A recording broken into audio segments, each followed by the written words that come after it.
bouquet.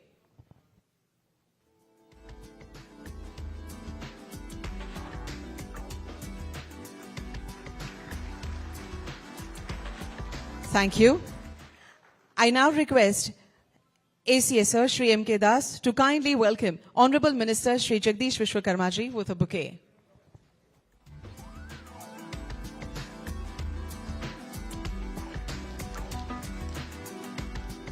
Thank you. It is indeed our pleasure to welcome you all over here. I now request the CEO of Gujarat Infrastructure Development Board and MD, G-Ride, Srimati Avantika Singh, to kindly deliver the welcome address. Good morning. On the occasion of launch of PM GATI SHAKTI Gujarat Integrated Master Plan, I extend a very warm welcome to our Honorable Chief Minister, Shri Bhupendrabhai Patel Sir, Honorable Minister of State for Industries, Shri Jagdish Bhai Vishwakarma Ji, Chief Secretary Sir, Pankaj Kumar Sir, ACS to CM Pankaj Joshi Sir, Rajkumar Sir, ACS IMD, M.K. Das Sir, ACS Sports, all dignitaries on the dais and off the dais, especially officials from other state governments and central government ministries, members from the print and electronic media, members from the industries, logistics sector, and all other esteemed distinguished guests and invitees. After the launch of PM GATI SHAKTI National Master Plan by our Honorable Prime Minister in October 2021, Gujarat was the first state to proactively pursue the vision of Honorable PM of making PM GATI SHAKTI the launch pad for realizing the vision of Atmanirbhar Bharat by making India the hub of world-class infrastructure. The first regional zonal workshop for the Western Zone for PM GATI SHAKTI was held at Gandhinagar on 26 November 2021. And immediately thereafter, Team Gujarat, under the leadership of our Honorable Chief Minister, integrated more than 500 data layers of infrastructure assets as part of the GIS platform for 21 state departments and 52 boards, agencies, and board corporations within a record time. This was possible only due to the coordinated efforts of BISAC, GIDB, all departments under the guidance of Chief Secretary Sir. Our state government has followed the motto given by our Honorable Prime Minister. Gati Shakti is an extension of holistic governance. Therefore, Gujarat has integrated and institutionalized administrative processes through PM Gati Shakti, such as granting of interdepartmental NOCs, where we've integrated more than 46 NOCs, and almost 250 applications are currently being processed through Gati Shakti. Use of Gati Shakti for preparation of DPRs, grant of administrative approvals, as a planning tool for not just planning economic infrastructure projects, but also social infrastructure projects, flood mapping, 5G rollout. We continue to evolve Gati Shakti Gujarat and explore further avenues for incorporating Gati Shakti as a decision-making planning tool for better and smarter governance. In the end, I would like to again extend a very warm welcome to our Honorable Chief Minister, all esteemed guests, participants, and delegates to this seminar. Thank you. Thank you very much, Madam, for your warm welcome words. I now request Shri Manoj Kumar Das, ACS Sports and Transport Department, to kindly deliver the introductory remarks and set the tone of the event. Over to you, sir.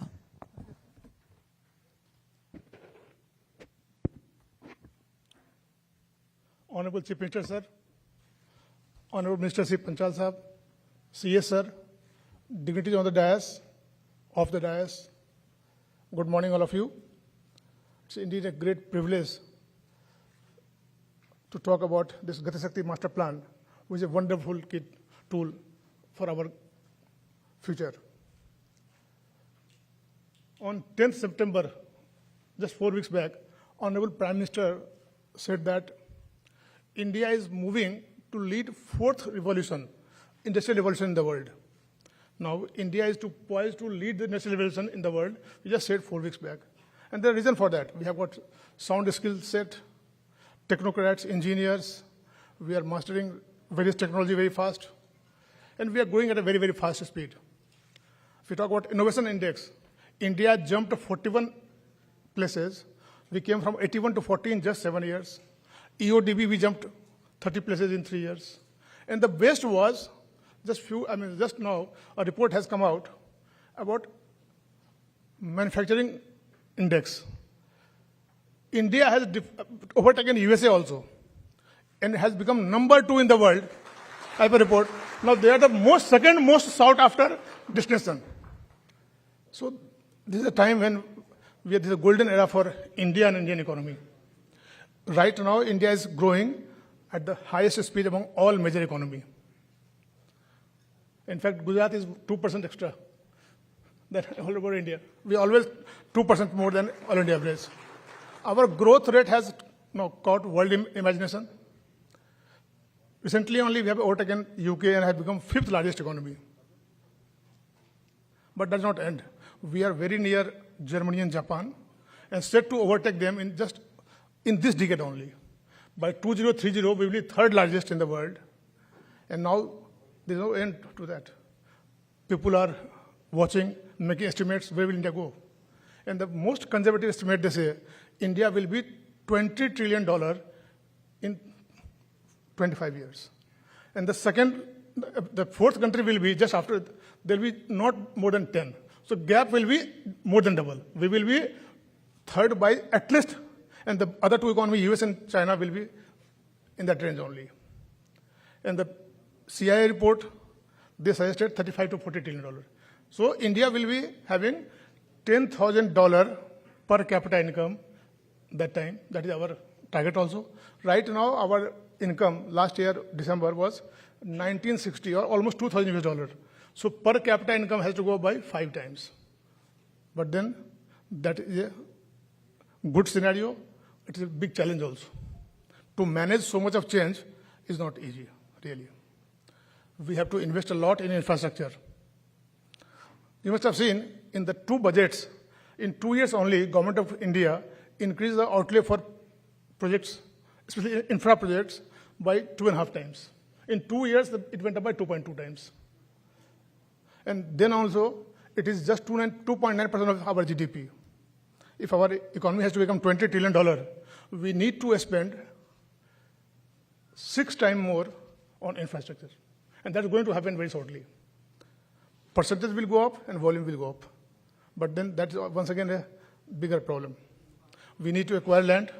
We need to conceive projects. We need to have projects in coordination to each other. They should not be in conflict. We have to acquire a lot of data, analyze it. We have to get approvals. And lot of survey will be required. And it won't be easy. It won't be easy humanly.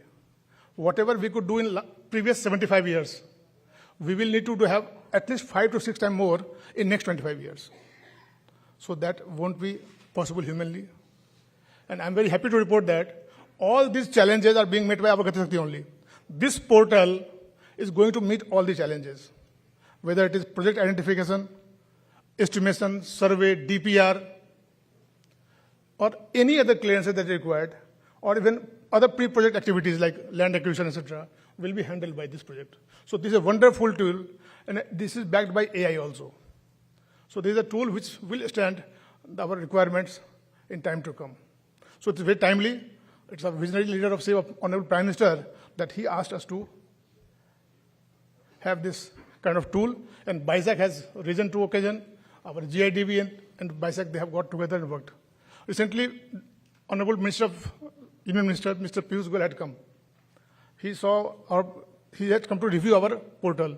He felt that it is such tool perhaps does not exist anywhere in the world. This kind of integrated tool or this massive tool perhaps is not there in the world, and this will really be helpful in taking India to a next level. I only wish that departments use it properly, because we will need to do capacity building also. Our GIDB has been involved in training people. Departments have to take more lead and ensure that capacity is built all across. We have to understand the system. Then only we can make best use of there could be some beginning, there could be some small problems here and there. Our GIDB team and BISAC team will be more than happy to resolve it. Right now, we have added 503 layers, and 21 departments are involved. As in when time requires or more data is generated, we'll link with that also. If any department wants more layer or any new model to be set up, we will be more than happy to do it. Very shortly, we will be able to allow private sector also to use this slowly, so it will help them only. It won't help only government department, it will help private sector also. They will also be benefited to a great extent. And that is not the end. On the list of our CM, sir, we have got a 360 vision. This is mostly for the pre-project and project evaluation.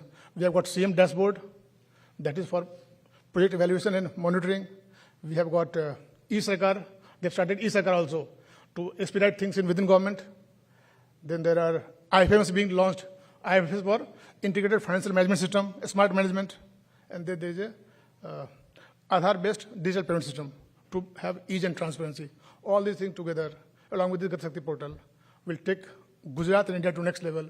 And I'm sure we will be able to meet the challenge that is posed by ourselves, that we want to grow very fast. We want to grow very fast, so we are challenging ourselves. And to meet that challenge, this tool will be more than sufficient. Thank you. Thank you very much. Thank you very much, sir, for your insightful address. I now request Shri Pankaj Kumar, Chief Secretary, Gujarat, to kindly deliver his speech on the Gati Shakti Gujarat portal. Over to you, sir.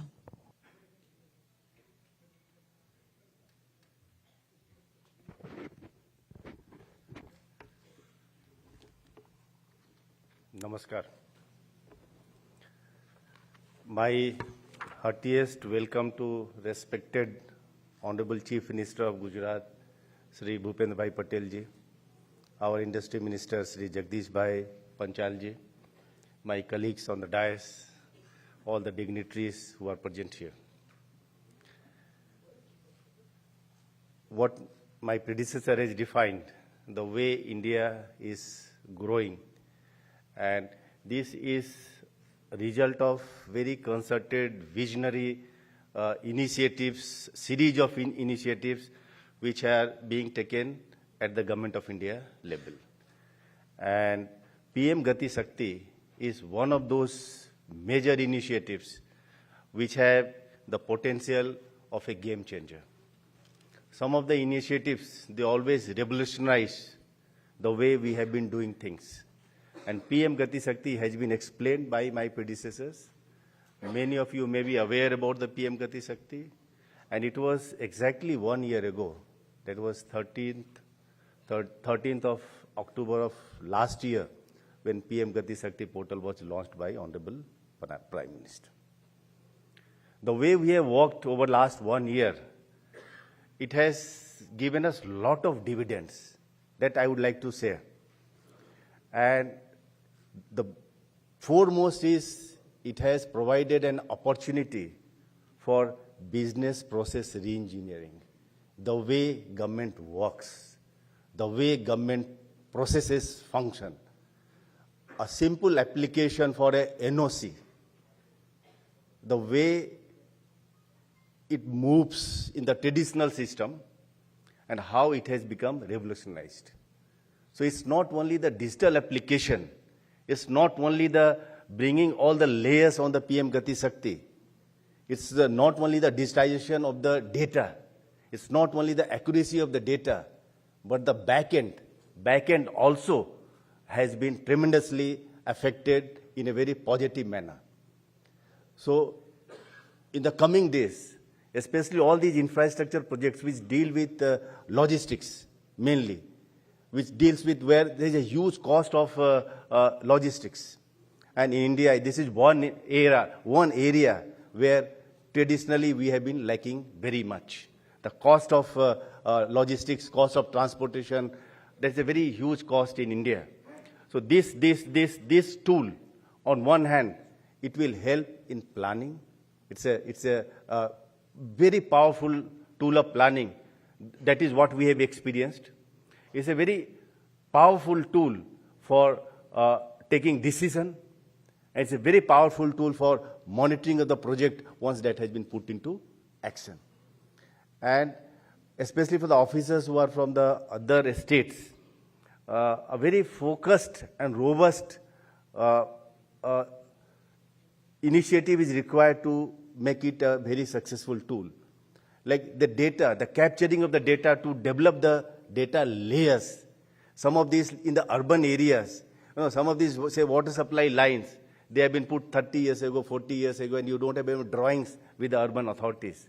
So how to take out all those things, all those data, and then accuracy of data is extremely, extremely important.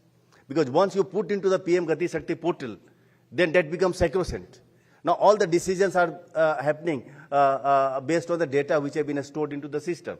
And then continuous updation, because more and more infrastructure is being rolled out on a daily basis. Say optical fiber is being laid, canal is being constructed, road is being constructed. So there has to be a continuous system of the updation of that data once that is fed. Until the system is not 100% foolproof, it's not 100% correct, you will not rely upon the PM Gati Shakti for any meaningful decision making. Two parallel systems can't work for an infinite period of time. So that is extremely important. And already in Gujarat, we have started taking decisions. Allotment of land has already started through the PM Gati Shakti. And for the industry facilitation portal that we have now integrated with the PM Gati Shakti, the land acquisition software that we have developed, that has been integrated with the PM Gati Shakti portal, and we are trying to see that more and more. In fact, we are going little bit beyond the scope of the which was originally envisaged for the PM Gati Shakti. We have been able to see its power. It's such a powerful tool that we will go on expanding it. That the whole process of not only the infrastructure planning, but also the ease of doing business, all those things will be getting integrated on the PM Gati Shakti portal. That's why I said that successful implementation of the PM Gati Shakti is going to be the game changer. It will completely change the way the processes, back-end processes had been happening in the past, and all these things have become very much possible because of the continuous inspiration of the Honorable Prime Minister, the leadership which we have got at the state level in the form by the Honorable Chief Minister, and in coming days we will come out more and more productive uses of the PM Gati Shakti. And at this point of time, I must appreciate the effort which has been put by the GIDB, by the BISAC, the type of coordination we had with the BISAC, and all those things have resulted into a stage where we have been able to launch this portal. So I wish success to the whole endeavor, and I expect all the participants that at the end of the day, when you will go back, you will be going back with a rich person as far as infrastructure projects implementation and planning is concerned. Thank you. Thank you very much, sir, for your enthusiastic words. In order to make decision-making of various departments simpler, faster and more transparent, our visionary Honorable Prime Minister, Shri Narendra Modi ji, had declared various policies. In this context, GIDB has set up Gati Shakti portal, which will remove the limitations of manual application, processing, monitoring and analysis. I now request Honorable Chief Minister, Sir, Shri Bhupendra Bhai Patel, to kindly launch the Gati Shakti portal.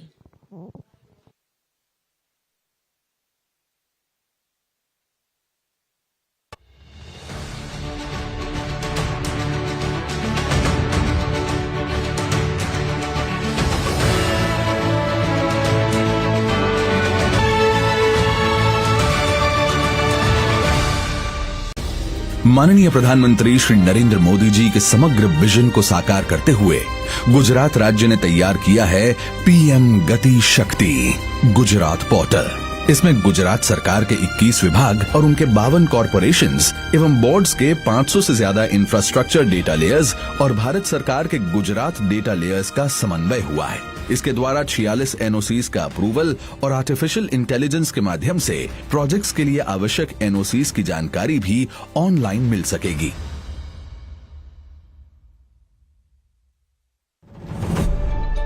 Infrastructure जो होता है किसी भी राष्ट्र की उन्नति का निर्णायक मापदंड,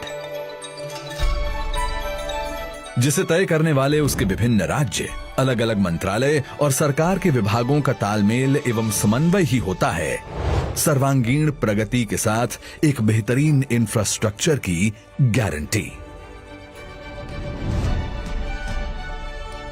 इसी दूरदर्शी और भविष्य दृष्टा सोच के साथ माननीय प्रधानमंत्री श्री नरेंद्र मोदी जी ने समग्र विकास के लिए देश को दिया है एक अभूतपूर्व पीएम गति शक्ति national master plan.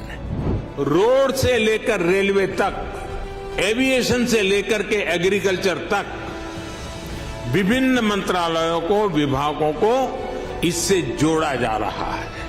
Next generation infrastructure और मल्टी मॉडल कनेक्टिविटी को इस नेशनल प्लान से गति शक्ति मिलेगी।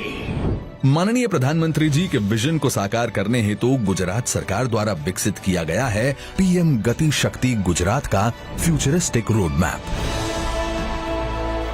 इसी रोड मैप के तहत माननीय मुख्यमंत्री श्री भूपेंद्र भाई पटेल जी के नेतृत्व में गुजरात सरकार के GIDB यानी गुजरात इंफ्रास्ट्रक्चर डेवलपमेंट बोर्ड द्वारा समस्त विभागों के सहयोग और BISAG-N यानी Bhaskaracharya national institute for space applications and geo informatics के टेक्निकल कोलैबोरेशन के साथ पीएम गति शक्ति Gujarat integrated master plan portal का कार्य प्रारंभ किया गया। राज्य भर में रीजनल वर्कशॉप्स के बाद शुरू हुआ गुजरात में हर विभाग और हर स्तर पर विस्तृत डेटा कलेक्शन का भगीरथ अभियान। इसके अंतर्गत राज्य में अर्बन और रूरल मैपिंग के साथ साथ एक दूसरे से संबंधित विभाग जैसे सड़क, रेल, सिंचाई, ऊर्जा, पोर्ट, यातायात, पावर और फॉरेस्ट आदि के डेटाबेस का एनालिटिकल टूल्स द्वारा जियो रेफरेंसिंग, विजुअलाइजेशन, सिंक्रोनाइजेशन एवं प्रायोरिटाइजेशन करके उन्हें किया गया ऑटोमाइज। अब तक 500 से भी ज्यादा डेटा लेयर्स अपलोड करके गुजरात गति शक्ति पोर्टल संपूर्ण राज्य में चल रही जनहित की योजनाओं को जल्दी और सक्षम तरीके से संपन्न कराने के लिए विभागों को NOC और भूमि अधिग्रहण जैसी विभिन्न सुविधाएं करा रहा है उपलब्ध, जिससे सरकार के सारे internal departments approval processes offline से ऑनलाइन करके समय और संसाधनों की कर रहे हैं बचत। संपूर्ण गुजरात में प्रस्तावित, जारी या पूर्ण हो चुकी सभी विकास परियोजनाओं के रियल टाइम अपडेट्स और उनसे जुड़ी तमाम महत्वपूर्ण दस्तावेजी प्रक्रियाएं सभी सरकारी विभागों को अब उपलब्ध हो रही हैं मात्र एक ही क्लिक पर।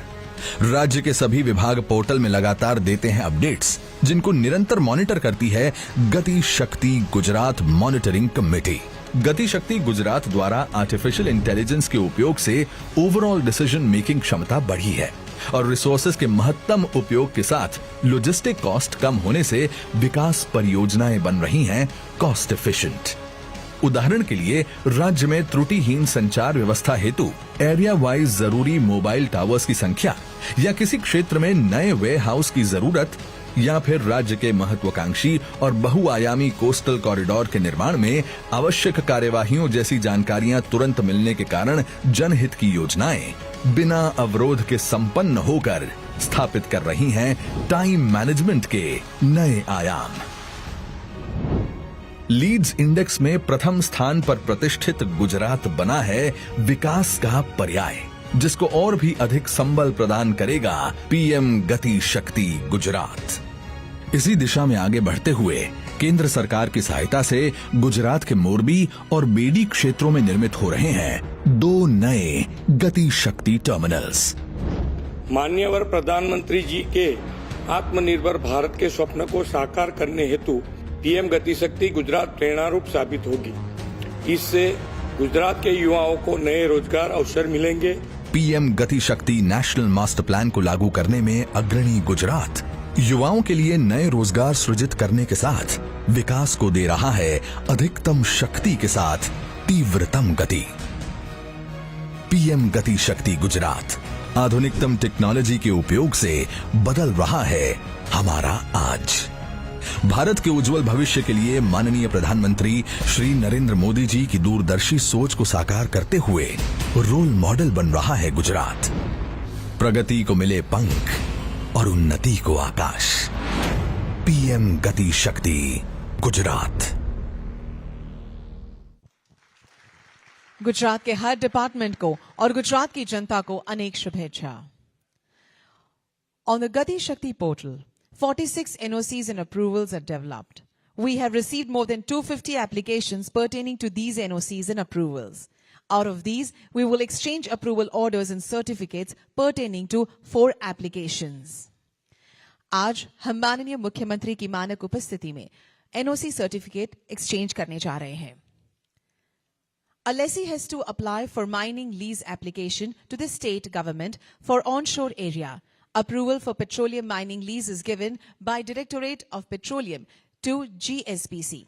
I request Shri Manoj Patel, Additional Secretary, Energy and Petrochemicals Department, to give NOC to Shri Sameer Biswal, Director, Exploration, Gujarat State Petroleum Corporation. Congratulations.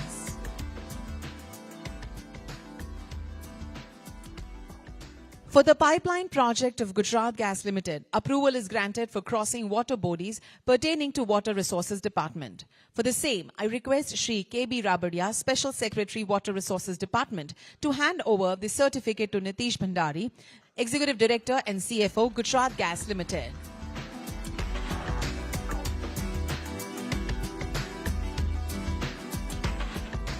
Congratulations.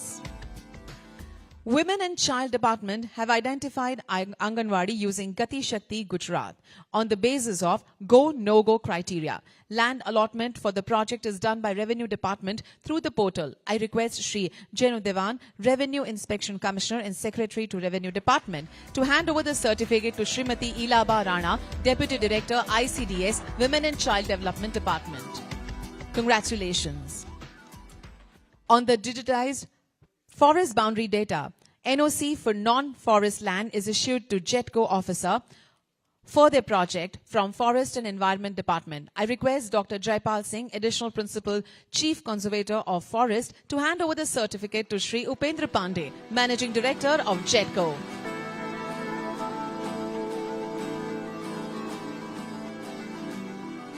Congratulations and best wishes to all the departments. Thank you. I now request our Honorable Minister of State for Industries, Shri Jagdish Vishwakarmaji, to kindly address the august audience. Over to you, sir.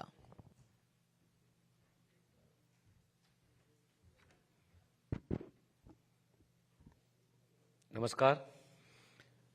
PM Gati Shakti Plan Gujarat and National launch of the Integrating Master Plan લોકાર્પણ પ્રસંગે આપણી વચ્ચે ઉપસ્થિત ગુજરાતના યશસ્વી મુખ્યમંત્રી Shri Bhupendrabhai Patel, Shri પંકજકુમારજી, Shri રાજકુમારજી and other dignitaries on dais and off the dais and મીડિયાના મિત્રો, આનંદની વાત છે કે દેશના વડાપ્રધાન શ્રી નરેન્દ્ર મોદીજીએ 1 વર્ષ પહેલા જે પીએમ ગતિ શક્તિ માસ્ટર પ્લાન જે લોન્ચ કર્યો હતો, એના બરાબર 1 વર્ષના બાદ ગુજરાત એક એવું પહેલું સ્ટેટ છે જે પીએમ ગતિ શક્તિ માસ્ટર પ્લાનને લોન્ચ કરી રહ્યું છે.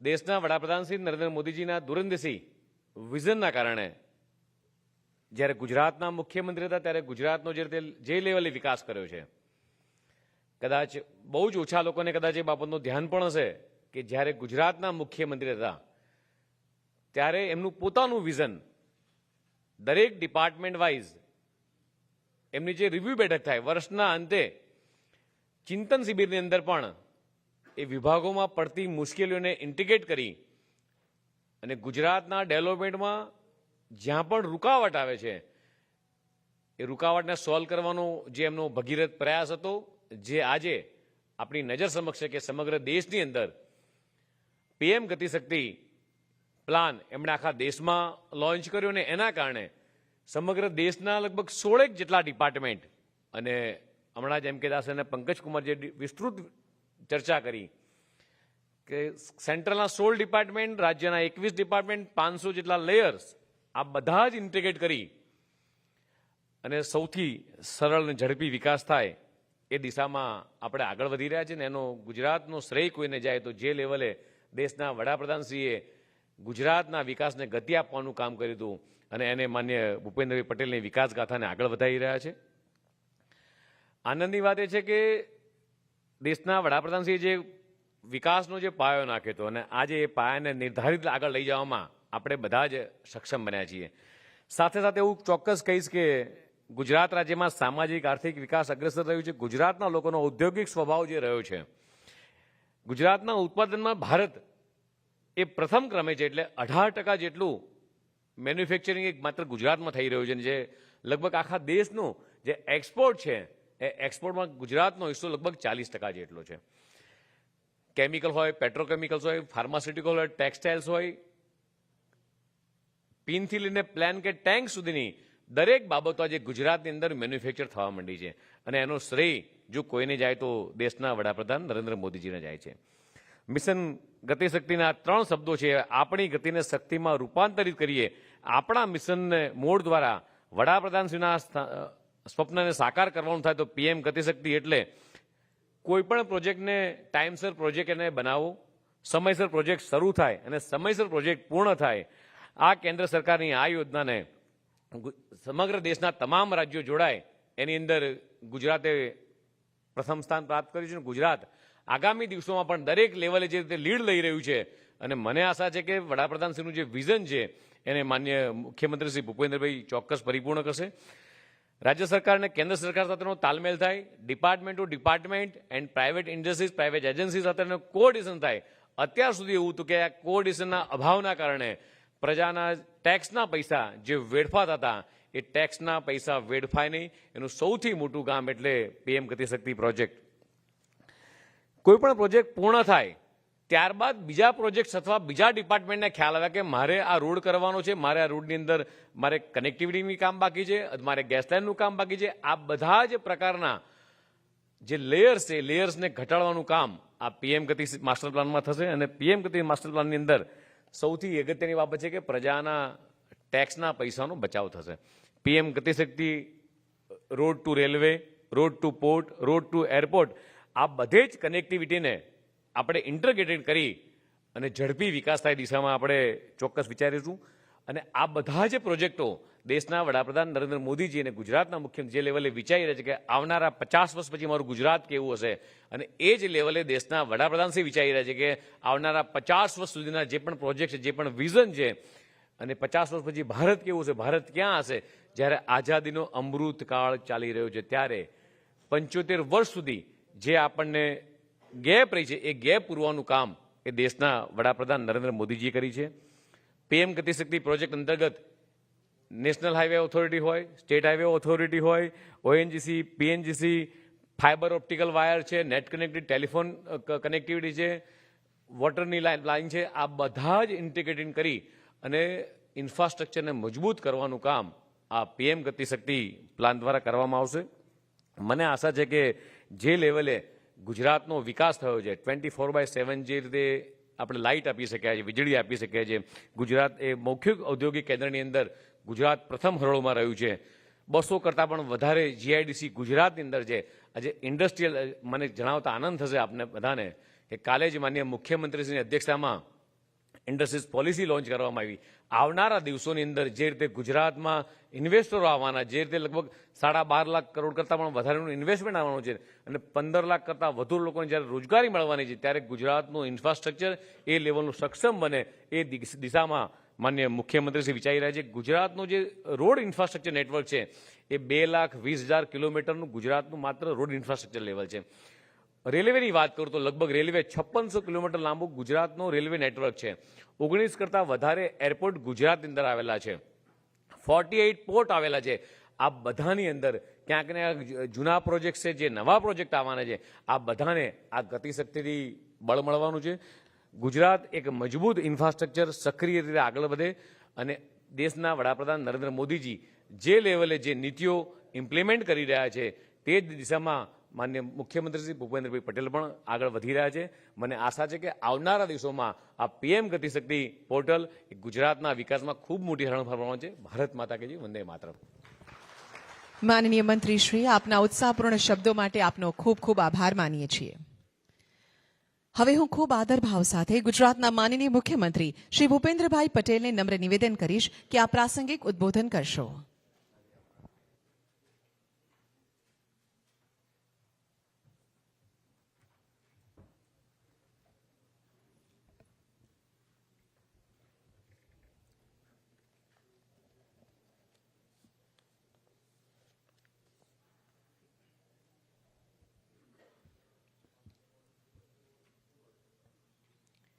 21મી સદીના ભારતને વિકસિત રાષ્ટ્ર બનાવવામાં જેની મહત્વપૂર્ણ ભૂમિકા રહી છે તેવા પ્રધાનમંત્રી અને ગતિશક્તિ નેશનલ માસ્ટર પ્લાનના અમલીકરણ અન્વયે આજના આયોજિત કાર્યક્રમમાં મારી સાથે ઉપસ્થિત ઉદ્યોગ સહકાર તથા માર્ગ મકાન મંત્રી શ્રી જગદીશભાઈ વિશ્વકર્મા, हमारा मुख्य सचिव श्री पंकज कुमार, अधिक मुख्य सचिव श्री राजकुमार जी, श्री मनोज कुमार दास, श्री पंकज भाई जोशी, सचिव GIDB श्री अवंतिका सिंह, गुजरात मेरीटाइम बोर्डना CEO Shri RB Barad, CII ना वाइस चेरमेन श्री दर्शन भाई शाह, उपस्थित सौ अधिकारीगण, सौ आमंत्रितों, प्रेस मीडिया मित्रों, सौने मारा नमस्कार। गुजरात सरकार वती आप सौने हार्दिक शुभेच्छाओं અને આજના કાર્યક્રમમાં હાજર રહેલ પ્રતિષ્ઠિત મહેમાનોને આજે સંબોધન કરવાનું અને એ સંબોધન જ્યારે ગતિશક્તિ ઉપર હોય ત્યારે એ સંબોધન માટે હું આજે ગૌરવની લાગણી અનુભવું છું। સર્વગ્રાહી વિકાસ પ્રત્યે આપણા માનનીય વડાપ્રધાનશ્રીનો અભિગમ જોતા એ વાત નિશંકપણે સાબિત થઈ છે કે કેન્દ્ર સરકાર સાથે રાજ્ય સરકારની મજબૂત ભાગીદારી આ દેશના વિકાસ માટે જરૂરી છે। ગુજરાતે ભારતની વિકાસ ગાથામાં મુખ્ય ભૂમિકા ભજવી છે। પ્રગતિશીલ રાજ્યો પૈકીનું એક રાજ્ય બનીને અમે આર્થિક વિકાસ અને રાષ્ટ્ર નિર્માણમાં અગ્રેસર રહ્યા છીએ। આપણા માનનીય વડાપ્રધાનશ્રીના સશક્ત માર્ગદર્શન અને દિશાદર્શન હેઠળ રાજ્ય કક્ષાએ ગતિશક્તિ પોર્ટલ શરૂ કરનાર ગુજરાત ભારતનું પ્રથમ રાજ્ય છે। મુખ્યમંત્રી તરીકે શ્રી નરેન્દ્રભાઈ મોદીના નેતૃત્વ હેઠળ રાજ્યએ અભૂતપૂર્વ વૃદ્ધિ અને વિકાસ હાંસલ કર્યો છે।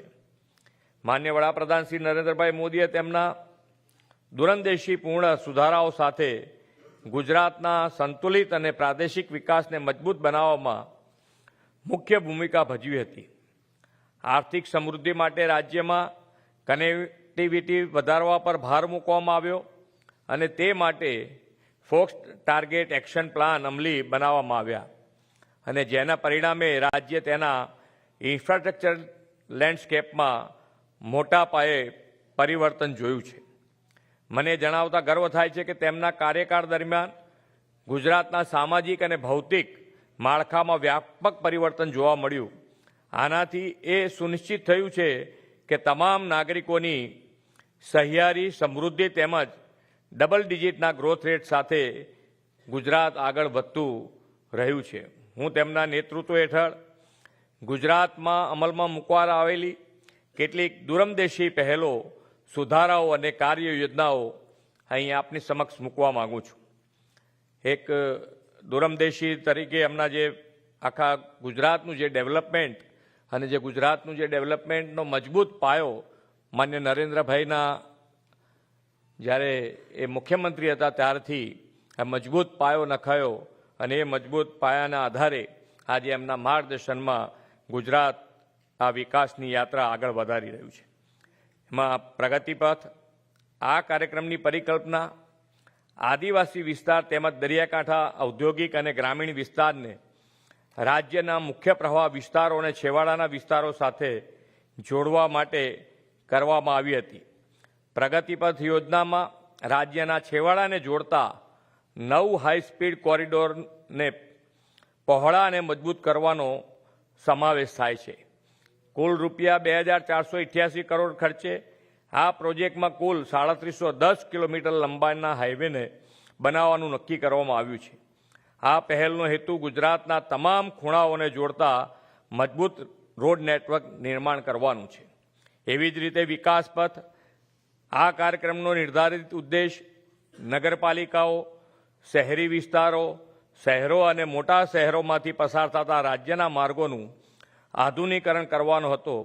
તેનું આયોજન એટલા માટે કરવામાં આવ્યું હતું કે શહેરી વિસ્તારમાં પરિવહન સરળ બને, ખાસ કરીને જ્યારે કોઈ વ્યક્તિ બહારના વિસ્તારમાંથી શહેરમાં આવે તો તેને મુસાફરી સરળ બને. કિસાન પથ, ગ્રામ્ય વિસ્તારમાં કનેક્ટિવિટી અને એગ્રી ઇન્ફ્રાસ્ટ્રક્ચર સૌથી મહત્વપૂર્ણ ઘટકો પૈકીનું એક છે. બીજું, ખેડૂતોની આજીવિકા તેમના ઉત્પાદનો સમયસર બજારો સુધી પહોંચે તેના પર નિર્ભર છે.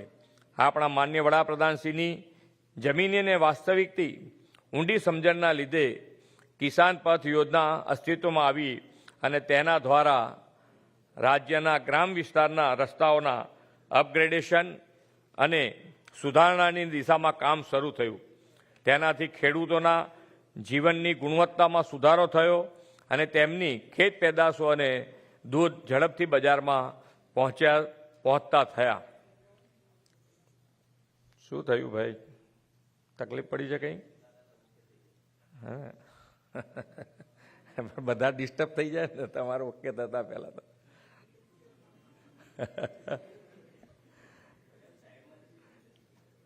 કશો વાત પણ ફ્રેમ સાઈડમાં ગઈએ કોઈને ખબર ના પડી, પણ તમે જે સીધું કરવામાં બધાને ખબર પડી કે કંઈક સીધું થઈ રહ્યું છે.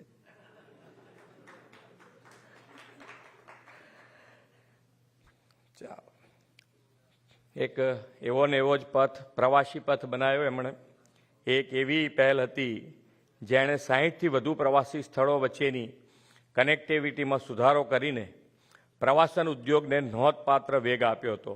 તેનાથી પ્રવાસન સ્થળોની આસપાસ આર્થિક પ્રવૃત્તિમાં વધારો થયો છે અને રૂપિયા 2300 કરોડ કરતાં વધુના કેન્દ્રિત રોકાણો સાથે આ પહેલથી રાજ્યના 24થી વધુ જિલ્લાઓને ફાયદો થયો છે.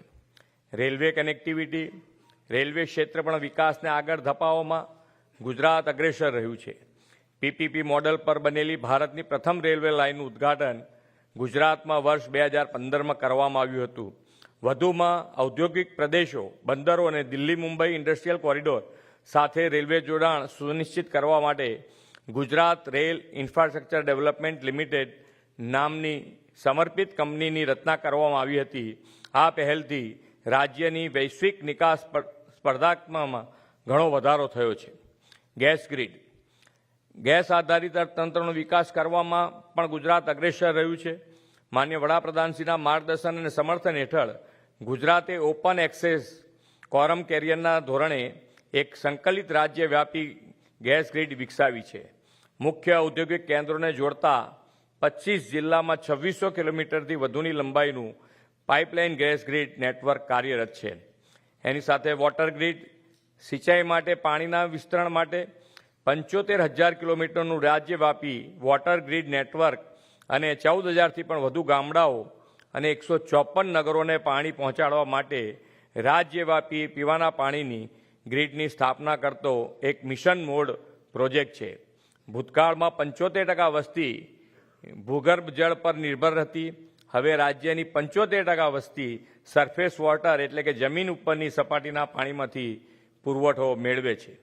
પોર્ટ કનેક્ટિવિટી, એક પારદર્શક અને ભવિષ્યવાદી પ્રથમ પોર્ટ પોલિસી જે પોર્ટ ક્ષેત્રમાં ખાનગી ક્ષેત્રની ભાગીદારીને પ્રોત્સાહિત કરે છે. ભારતનું પ્રથમ ખાનગી બંદર એટલે ગુજરાતનું પીપાવા તેમના નેતૃત્વ હેઠળ બનાવવામાં આવ્યું હતું.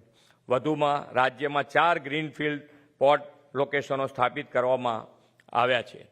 વીજ પુરવઠો, 2001માં ગુજરાતમાં વીજળીની ક્ષેત્રની હાલત કફોડી હતી.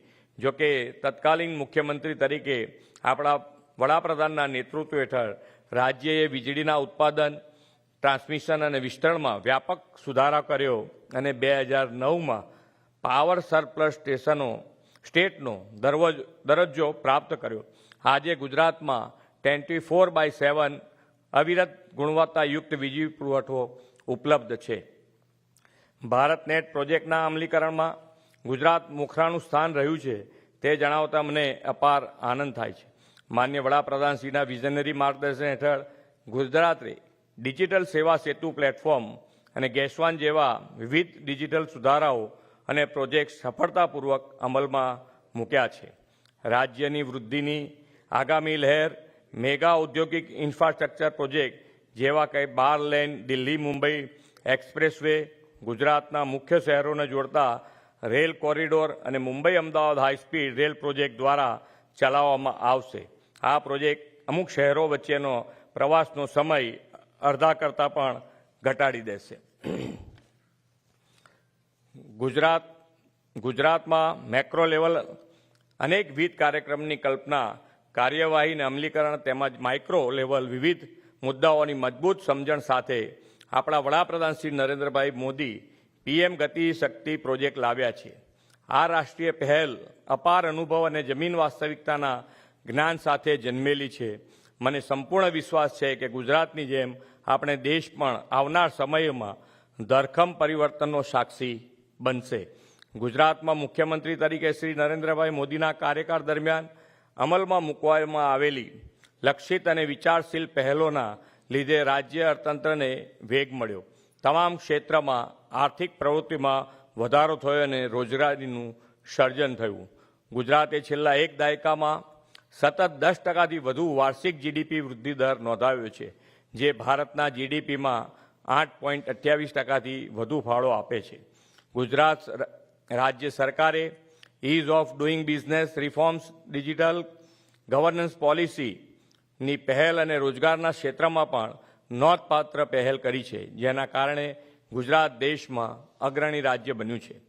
અમે Gujarat integrated logistic park policy 2021 શરૂ કરનાર પ્રથમ રાજ્ય છીએ. રાજ્યમાં લોજિસ્ટિક ઇકોસિસ્ટમને સરળ બનાવવા ઉદ્દેશથી આ પોલિસી તમામ મોટા આર્થિક ક્ષેત્રોને લાભ આપશે, જેના પરિણામે મોટા પાયે રોજગારીનું સર્જન થશે. આજે આ પ્રસંગે પીએમ ગતિશક્તિ રાષ્ટ્રીય માસ્ટર પ્લાન લાવવા માટે માન્ય વડાપ્રધાન શ્રી નરેન્દ્રભાઈ મોદીનો આભાર માનું છું અને ભારતના ઇન્ફ્રાસ્ટ્રક્ચર લેન્ડસ્કેપને મજબૂત બનાવવામાં આ એક મહત્વપૂર્ણ યોગદાન હશે. આ પ્લાનથી માત્ર ઇઝ ઓફ ડુઇંગ બિઝનેસ જ નહીં, પરંતુ નાગરિકો માટે ઇઝ ઓફ લિવિંગ પણ સુનિશ્ચિત થશે. ગુજરાત તેની સાનુકૂળ ઔદ્યોગિક ઇકોસિસ્ટમ, વિશાળ સંભવિત બજાર, રાજકીય સ્થિરતા અને ભરોસાપાત્ર શાસન સાથે વૈશ્વિક વેપાર માટે વિપુલ તકો પ્રદાન કરે છે. અમારા રાજ્યમાં ઉપલબ્ધ તકોનું અન્વેષણ કરવા અને ગુજરાત અને ભારતની વૃદ્ધિમાં ભાગીદાર બની આપણે સૌ સાથે મળી ગુજરાત હજુ વધુને વધુ તેજ ગતિથી આગળ વધે એના પ્રયત્ન કરીએ. એ જ અભ્યર્થના. ભારત માતા કી જય. વંદે માતરમ. જય જય ગરવી ગુજરાત. માનનીય મુખ્યમંત્રી શ્રી, આપના પ્રોત્સાહન સભર ઉદ્બોધન માટે આપનો ખૂબ ખૂબ આભાર માનીએ છીએ. I now request Shri Darshan Shah, Vice Chairman CII, to kindly deliver the vote of thanks.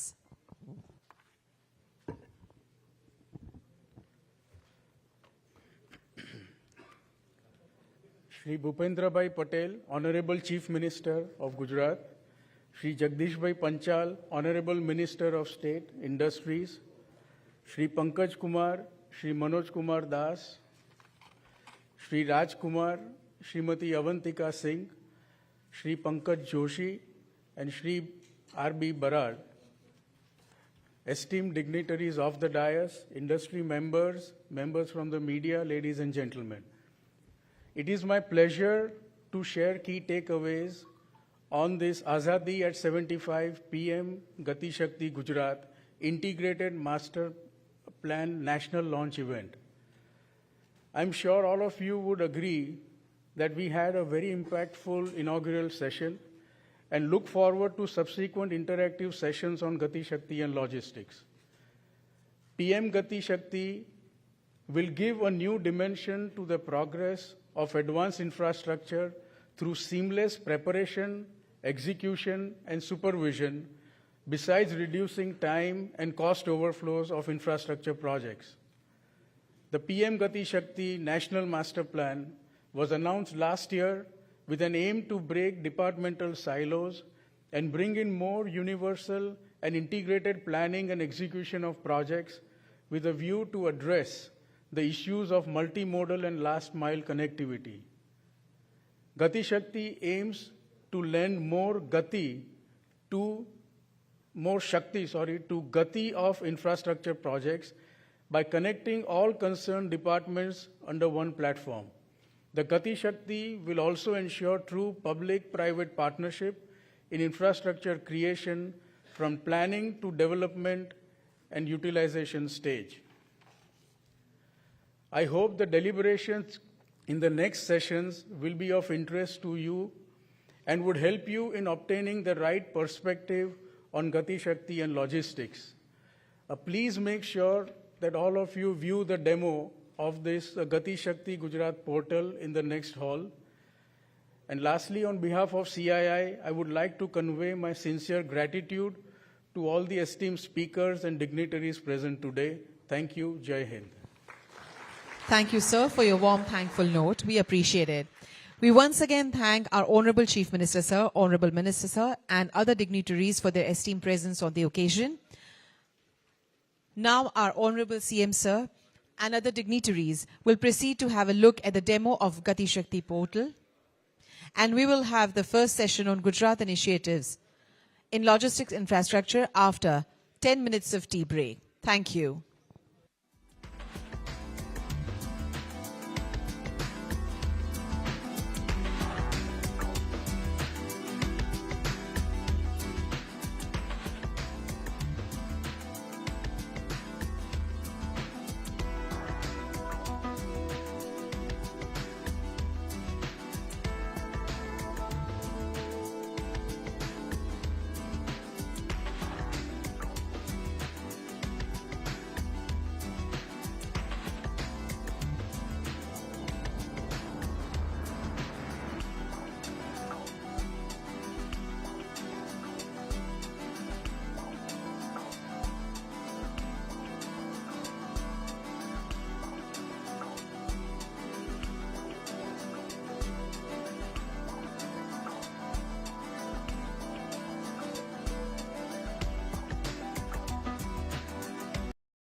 We are about to start the session 1,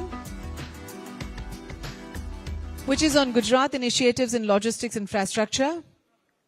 I request the august crowd, which is standing outside and having a word with each other, to kindly come in the hall, take up the seats, please, so that we can start with a session and gather more and more information from the speakers. Thank you.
I request everyone to kindly take up the seats, please.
I request those who are standing in the lobby kindly take up their seats in the hall. We shall commence this program in a short while from now.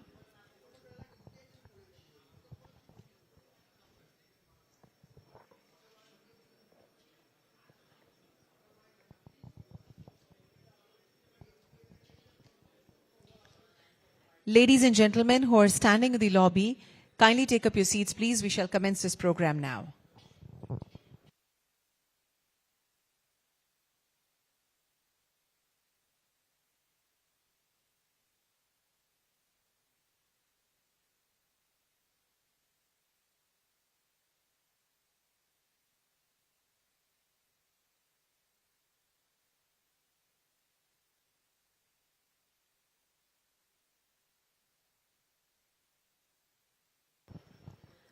Those who are standing in the lobby, I request you to kindly take up your seats, please.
Once again, I request everyone to kindly take up the seats, please, and put your phones on silent mode or vibrating mode. Thank you.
We will now have the first session on Gujarat initiatives in logistics infrastructure. We welcome you all after the small tea break, and we welcome on dais Shri M. K. Das, Additional Chief Secretary, Ports and Transport Department, Shri Harit Shukla, Managing Director, Dholera Industrial City Development Limited, Shri Santosh Kumar, Director, Project and Planning, G-Ride, and Shri Sandeep Vasawa, Secretary, Roads and Buildings Department, Government of Gujarat. We welcome all the august speakers of the first session. Those who are standing, I request you to kindly take up your seats, please. And also switch off your mobile phones or put on silent mode or vibrating mode. Thank you.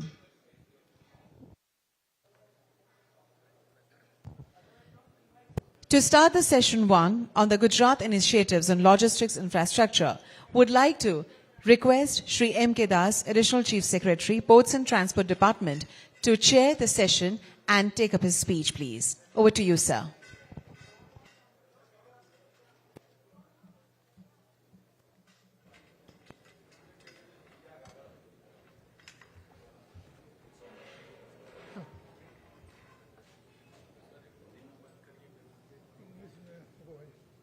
Hindi में करना है यदि possible है कुछ लीजिए साहब presentation upload करेंगे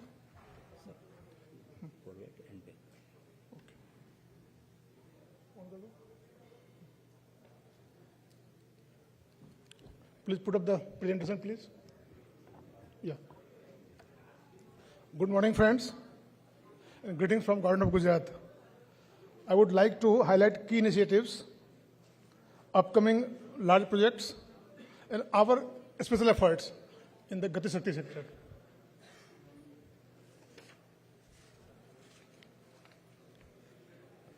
As we all are aware, our state is a manufacturing driven state. 18% of country's output comes from Gujarat. And our share in country's GDP is 8.28%. It has been up from 7% to 8.28% in very short time, maybe 4 to 5 years. And it is likely to hit 10% very shortly. India's 40% of port cargo is handled by Gujarat. And 30% Gujarat's share is by minor ports. And including Kandla, it becomes 40%. So 40% of India's export-import comes from Gujarat only. Gujarat has very excellent infrastructure. That is the main reason why Gujarat is the most favored destination. At one point of time, Gujarat was getting 70% of India's FDI and 80% of India's domestic investment also. It is only because the logistics costs are less. We have got good infrastructure. We have got 11 operational airports. Some more are coming. There are 2 international airports also. We have excellent port connectivity. We have got gas grid, water grid.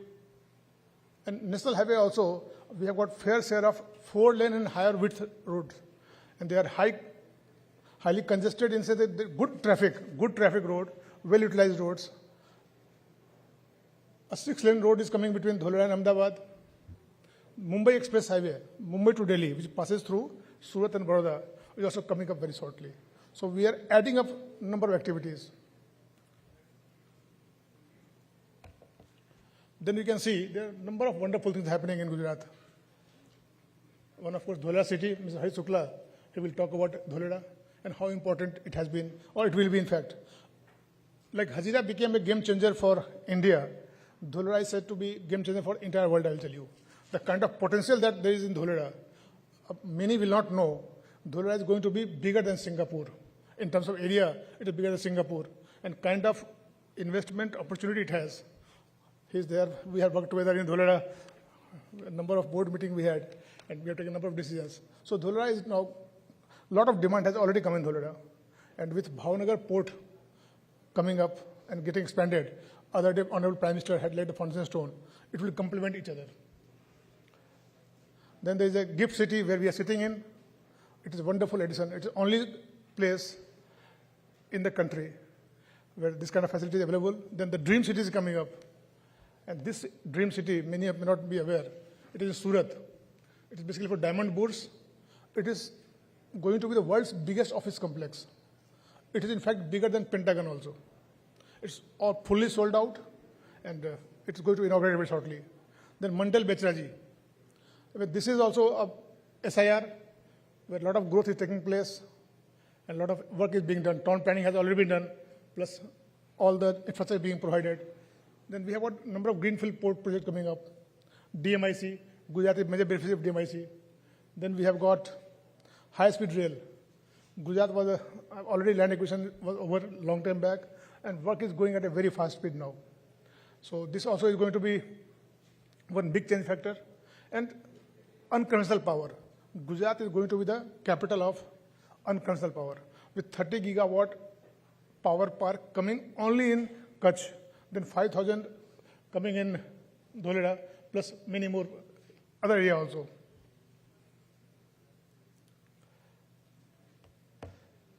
Gujarat has been a pioneering state, as it evident. Like today, we launched the GATI Shakti portal. It was the first in the country.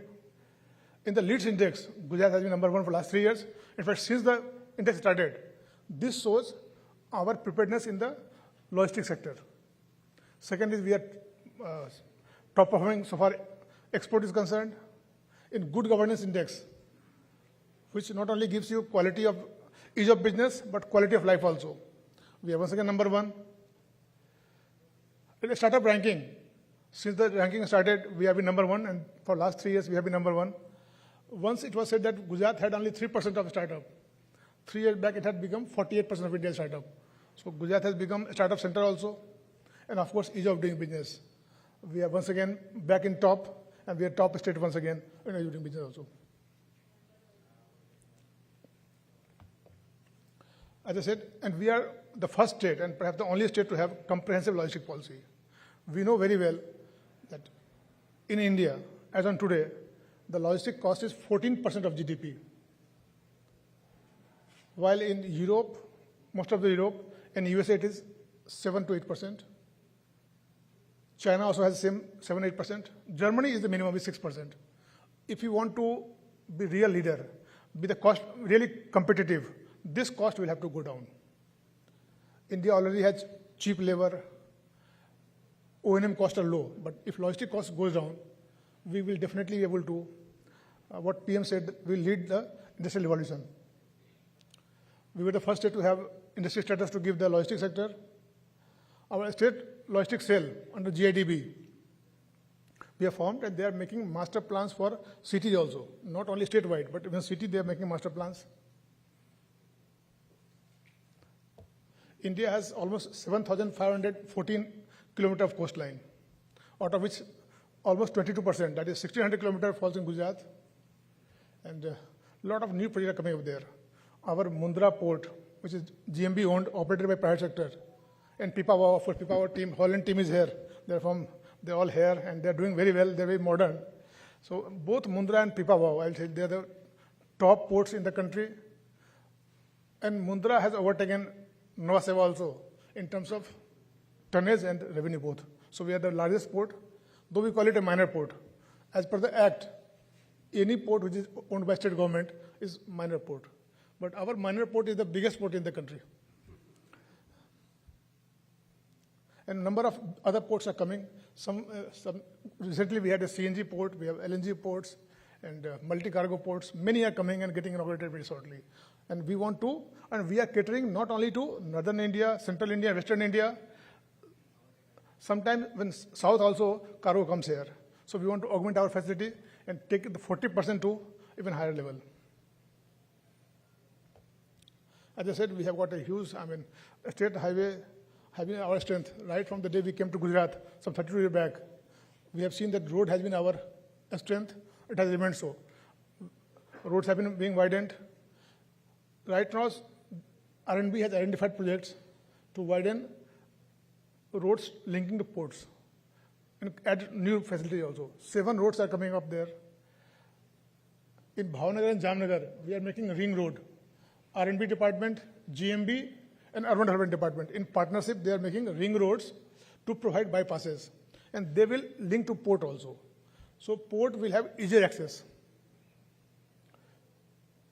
And they have also identified 100-odd railway overbridge projects to remove the congestion and save time. With the DMIC and DFC coming picture, our idea is that from the port, we have to provide seamless connectivity. And things must reach anywhere in the country in 24 hours. So even railway signals and railway have to be avoided. And that's why they have identified 100 projects, and they're doing it. And similarly, railway also has been fairly active in Gujarat. We have had partnership with the railway. We have formed a company called G-Ride. Santosh will talk about that later. But number of projects have been taken up. And like we had first double stack train in the country from APM terminal Pipavav. Then there are a number of projects where they're doubling the railway line. Idea is to once again reduce the cost and delays. We are fairly well. I don't think any state would have 11 operational airports. In fact, many more are coming also. Some are being modernized. One, of course, will come in Rajkot very shortly. This will start in Rajkot, a big modern airport. Dhola also work is going on. And here, Dhola is a classical case. Normally in India, what happens? Or any developing country, you provide infrastructure only when city is developed. Dhola is one case where before development took place, we have the 6-lane expressway. We are thinking of railway connectivity. We are thinking of connectivity with DFC and also air connectivity also. Here, for the first time in the country, all the infrastructure projects are taking shape before the development has started. Surat is emerging as a hub of air traffic with a lot of e-commerce activity taking place, agro activity also. And Ahmedabad is the only place where export-import is taking place. But I'm sure shortly this will also increase. Then we have planned for many multimodal logistic parks. One will be, of course, at Dholera, because Dholera will generate a lot of tonnage, the kind of growth we are anticipating in Dholera. Plus, we are having Gati real multi-modal cargo terminal. I won't read, you can see it, at Ahmedabad and the places. So, recently only, Government of India has also given us grant for 3 such projects. Other will be done by GIDB and Government of Gujarat themselves. And we have also done quite a good job in warehousing and godowns for agriculture sector also.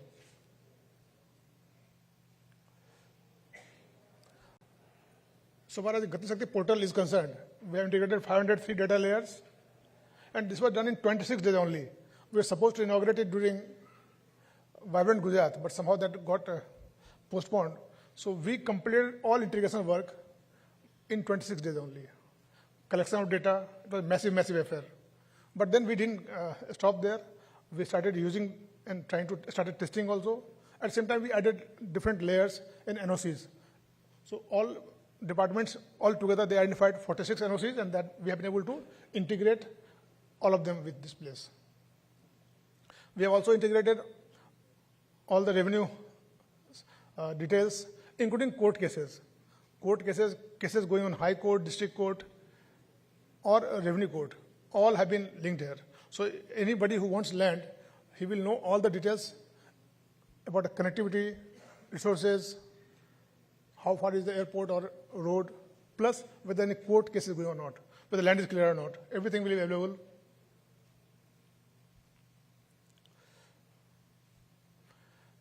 These are the different parameters you can see. What are the benefits that are going to take place to people? This will empowerment to public and say that all the information will be available. I'm an investor, suppose. I have to get a land where airport should be near. I should have water facility. I should have drainage facility. I should have APM or some market nearby. I must have port within 100 kilometers. I have got on, plus land should be government land. Land should be where any permission is required. Land should be title clear. So everything is possible to get from this. Similarly, some industry is water-intensive industry, whether water is available or not. Power is available or not. So this information will be available to public. Second thing is dynamic. So we have linked various, we don't need to update every time. Departments, all the databases have been linked in a dynamic way. So any updation taking place there will be done here automatically. Some data are fetched from satellites. Wherever we can get data from satellites, that is also being used.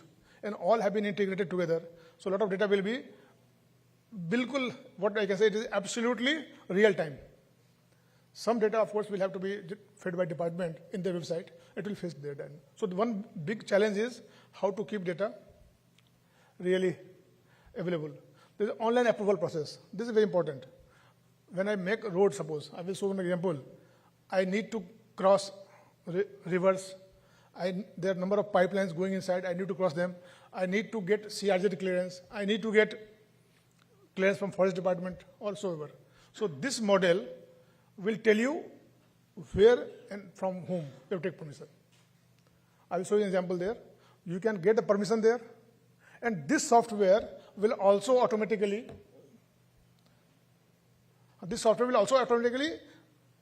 make application on your behalf. They will apply on your behalf to the concerned authority with the data already available here, and there is a dashboard which will allow departments or user who is asking for permission, they can see status, and at the same time, all departments have been linked. So the concerned department secretary can see how many applications have come to them, and they can dispose in time-bound manner. So monitoring is also possible. This software will identify what are the permissions required, from whom it is required. It will apply automatically, and also track permission. So today only we have given in the first half certain NOCs. They have been obtained in a very, very quick time. Land acquisition also is involved here. For government department, land allocation has also been integrated with this software. And then, of course, data integration by, I said, 21 departments, central government data, etc., have been integrated. This is one example. Of course, Mr. Basa will talk later on. I will just take 2 minutes here, just to show my point. This was, left side, you can say it was tentative alignment was proposed for this south coastal corridor. Now, after they had some criteria that it must be meeting tourist places, it must connect industrial township, it must have minimum CRZ requirement, CRZ clearance, it must have minimum meandering, it must be least amount of undulation, land acquisition from the private sector should be minimum, and other criteria. And of course, distance should be as short as possible. So you can see the right side, there has been change in the alignment. So it will be very fast because land requirement from the private people will be very less here. Kilometer has also come down. And there is less undulation. It will save fuel and time both. Now you can see, on the map itself you can see, here you need to have canal crossing, here you need to have CRZ permission. Despite our best efforts, to minimize everything, you will still have certain places you will need to cross through the forest area, otherwise not possible. So they will tell you that you need permissions from these places. It will automatically apply. All the authorities have been earmarked and linked from this. So this software will automatically apply to authority, and then there will be time-bound approval will be there. So delays won't take place. Like we have seen 2 more examples like warehouses. We have a number of warehouses. Government wants to create more warehouse there. There is a budgetary provision. Normally what will happen? Department will write to the collector, he will write to the Prant, to Taluka, then to Talati, and then things will go on, and somebody will propose some land. First they will not respond. If they respond, it won't be proper information. Then department may not like it. It will have a lot of time will be spent in getting it. Here we provide criteria. I want government land, number one. I want land which is only within 2 kilometers from the national highway. I want land which is this much safe. This is the land where there should be some market or whatever. So this will identify land automatically within 5 minutes. And tell you, yes, you can land it here. Then of course department may like, and they can get 3D picture also. Not only they see, they can get 3D picture, and the complete picture is also available here. They can select, and in fact it has been done already in warehouses. Similarly in Jamnagar, they have shown how they could select the place in no time. And as I said, when country needs to invest more and more in infrastructure, we need to take quick decision. And slowly we'll open it for the private sector also. Like you can see, then after they select a plot, they can go to click the plot and get all the details. Survey number, old survey number, whom did it belong to, here it is government land, whether I need to acquire, so name of the landlord also will be there. And it will also generate notice to him. If you want to proceed, it will generate notice for land acquisition to the concerned person. कि 30 दिन में जमीन दे दीजिए आप. And this will be price. And then next and Mr. Swaroop has been handling it, and he has been very successful. Because right now, already we are finding in Gujarat, land acquisition cases have gone up. Recently, Prime Minister's advisor had come here, advisor Prime Minister, we saw, we need land for metro, for bullet trains, highways, and number of projects going on. And that is when we are spending 2.9% of GDP, and our GDP is small. It is 3.17 trillion US dollar. When we spend 8-9%, and our GDP becomes 20 trillion, it will be huge, huge affair. So it won't be possible humanly to track all the things. And of course, land will be the most basic and fundamental thing here. So this is very important. Like recently, we had an issue. In certain travel areas, we had some difficulty in getting connectivity. Some villages, voice was not available. Some places, data was not getting. And somewhere, both problem was there. The government of India has a saturation scheme. They want to have every connectivity everywhere. Now, so they could hear this software will tell you where the tower has to be located. It will see where is the power source, what is the height. If you want higher height, you will need less towers, it will have bigger coverage. So it will automatically find out, and then they saw that these two are the location where you can have tower. Next, this will see the same, how it is going to cover and give you coverage. So we can minimize. When they tried manually and we tried through software, the number of towers went down drastically. So it will save the cost, it will improve the quality, no gap will be left, and you will get the services at a cheaper cost and cheaper. And they could locate everything on the government land only. So the time is saved so much. This project can start immediately. So this is basically, there are 4 E's. It will have you, in fact 5 E's. Ease of project monitoring, real-time tracking is possible, then optimum planning is possible. I said optimum planning. We cannot spend too much of money or we cannot use too much of resource. When we are competing and trying to grow very fast, we have to be economizing on our every resource also. So optimum planning is required. Ease of permission is required for both government and private sector. For ease of doing business is always it's a part of this software, and ease of governance also. You don't need to know who is who. It will totally faceless. You want a permission, you click, it applies, and you get the permission. I think our department also, we have started faceless, I think RTO department also, a lot of activities is totally faceless. We used to have earlier 68 lakh people coming to our office every year. 68 lakh people. If they come once for one job, then 60 affiliates. Now we have made everything faceless, Aadhaar linked. You don't need to come to office. From home only you can get it done. So by now, at least 36 lakh people are using in 6 months online. So this will also be absolutely faceless. And as I said, that we already have formed logistic park policy also. Our idea is to give competitive edge to Gujarat. The incentive is being given just to ensure that their cost goes down, and that similar advantage is being passed to the industry also. Whether it's from Flipkart, they can tell you, when godowns, etc., are very important. If warehousing is cheaper, so that's why government is stepping in. That is just to bring that element of competitiveness. Lower cost will be passed to the industry and definitely bring down the cost to their product, and our competitiveness will go up. So we have got number of, our folder may have this all details. Then also we have given, we're giving money for skill development. Normally no state government gives money for logistics sector. We are the only state where logistics sector is being covered under, and they have got similar incentive like industry department. Even for R&D, innovation, skill development, we are giving money to them. Then I said, then this is not the only thing. In the morning I had said, we have got a number of things. We have linked with IFP. And IFP is a wonderful tool. I will be, since many of you may not know, which is as Indian we feel happy. IFP tool is a wonderful tool. One example I'll give. When CEO of American Bank had come here, she said that sitting in USA, they could get all clearances in 7 minutes. They said it's not possible in America. They have heard about China giving in 7 days, but never felt so. It's only India and Gujarat where it can happen in 7 minutes. So that is the kind of, and this IFP is being linked here. Then we have got e-Sarkar, faceless government. So everything together is trying to take Gujarat to the next level. Why next level? Because with routine governance, we can't be able to take so many decisions which is required by huge size of economy that we are going to have. So thank you very much. We all have to work together and contribute. Small problems will be there. It's a massive effort under dynamics of Honorable Prime Minister and Chief Minister. We have to work together and see that it is success. Thank you. Thank you, sir, for sharing all the information with us. We appreciate it. Dholera SIR, India's first planned smart city, is in making, which will be vibrant and huge in terms of manufacturing and also investment scenario.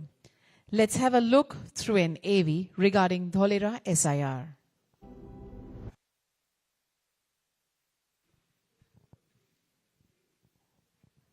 Are thriving ahead of the curve. The need arises to plan a city of the future, where planning meets opportunity, where happiness index is a benchmark for growth. Dholera, India's own global smart city. What began as a vision is now transforming into a reality. The bold imagination of creating a greenfield industrial city in India has now come alive. Spanned across an area of 920 square kilometers, Dholera is built on the strong foundation of ICT-enabled integrated greenfield smart city. Dholera has a self-sustaining ecosystem of international standards consisting of functional green spaces, residential living, industrial zone, social amenities, physical infrastructure and tourism-centric spots. Strategically located in Gujarat, one of the most progressive states of India, Dholera is situated on the Delhi-Mumbai Industrial Corridor and connected to the dedicated freight corridor. Dholera boasts of a 360-degree connectivity through upcoming projects like 4-lane expressway between Ahmedabad and Dholera, MRTS, Bhimnath Dholera Freight Rail Line and Dholera International Airport. SCADA-enabled smart water management system and comprehensive solid waste management system has been set up at Dholera along with storm water management, water treatment plant, common effluent treatment plant and sewage treatment plant, which will ensure availability of potable water and treated water for industries. L&T has been at the forefront of executing various tough, massive and challenging projects. But what we have seen at Dholera is nothing less than an engineering marvel. In order to address the futuristic energy needs of the smart city, a robust network of uninterrupted power supply is taking shape across Dholera, offered at the lowest power tariff in the entire country. Torrent will contribute to the development of Dholera as a truly world-class city by developing state-of-the-art power infrastructure, which will enable us to provide reliable and safe power at one of the lowest power tariffs in the country. Along with the provision of natural gas supply, the work for harnessing the renewable sources of energy is going on at a full swing in Dholera. A splendid capacity of 5,000 megawatt solar park has been planned here, out of which 1,000 megawatt is already implemented. At Dholera Park, where there is a huge industrialization which is being planned, along with a very well-planned solar park, is going to make this whole project a unique, not only in this country, but in the world. Dholera's focus on establishing its identity as one of the most livable cities in India is reflected in its unique people-centric spaces like canal front, dedicated areas for social infrastructure and sustainable urban transportation.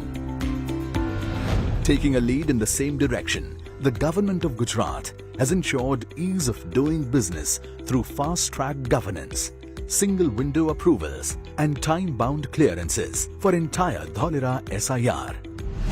Furthering Gujarat's identity of a policy-driven state, the Gujarat Industrial Policy 2020 offers significant incentives including up to 12% return of fixed capital investment to industries in the thrust sectors and various subsidies to MSMEs and service sectors.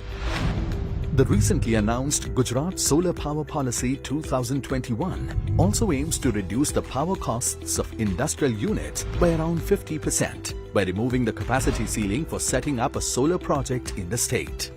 The infrastructural work is nearing completion in the activation area at Dholera. The administrative and business center for Dholera, that functions as the nerve center, is already operational with smart amenities and will soon accommodate state-of-the-art command and control center and skill development center. Land parcels with plug-and-play setup are ready for allotment with required availability of construction power and water. With this readiness of creating opportunities for New India, Dholera will soon be a home to a variety of dynamic industries, from sectors like heavy engineering, automobile and auto ancillary, defense and aerospace, electronics, pharmaceuticals and biotechnology, agro and food processing, and information technology services. Adding to the glory of Dholera, the government of Gujarat has recently announced Gujarat Special Education Region to be developed here as a global education hub, welcoming some of the most reputed universities and colleges from across the world. With a massive magnitude of developmental work taking shape each day, Dholera is turning into a reality and is now ready to welcome you and your aspirations. Live, work and flourish in Dholera. Dholera, India's own global smart city.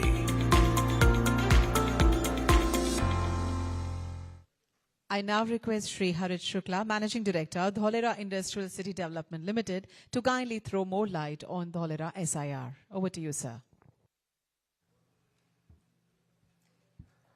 Respected Manoj Das Sahab, Sandeep Vasava ji, Santosh ji, ladies and gentlemen, good morning. In this small AV that we just presented, many of the aspects related to Dholera have already been covered. Before starting my presentation, I first of all take this opportunity to congratulate Manoj Das Sahab. Manoj Das Sahab and his team, GIDB, for coming up with this platform of Gati Shakti, and Gujarat being one of the first state to launch this Gati Shakti portal. In one portal, having data of more than 500 layers in such a short time is a very, very big achievement. And I'm sure that this will act as a very important decision support system for all the departments in government. As far as Dholera is concerned, we see ourselves as one of the living embodiment of the Gati Shakti concept. So the philosophy which is behind Gati Shakti is what we have translated into action in Dholera. I would also like to thank Dasa for giving us this opportunity to showcase Dholera. I have a very small presentation of around 5 slides and 10 photographs, through which I'll just quickly cover what is the progress which has been done in Dholera. So Dholera, as we know, is India's first greenfield smart city on a scale which we have not imagined earlier. It is a part of a program started by National Industrial Corridor Development of India. They are in process of developing 11 corridors and 32 projects. The first corridor which started was Delhi-Mumbai Freight Corridor.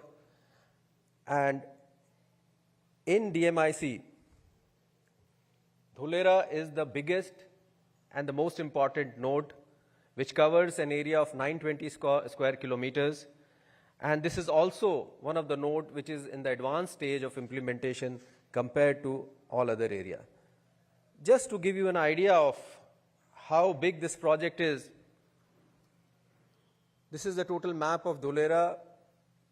It is 37 kilometers into 35 kilometers. It covers an area of more than 22 villages. The total area which we are talking about is 920 square kilometers.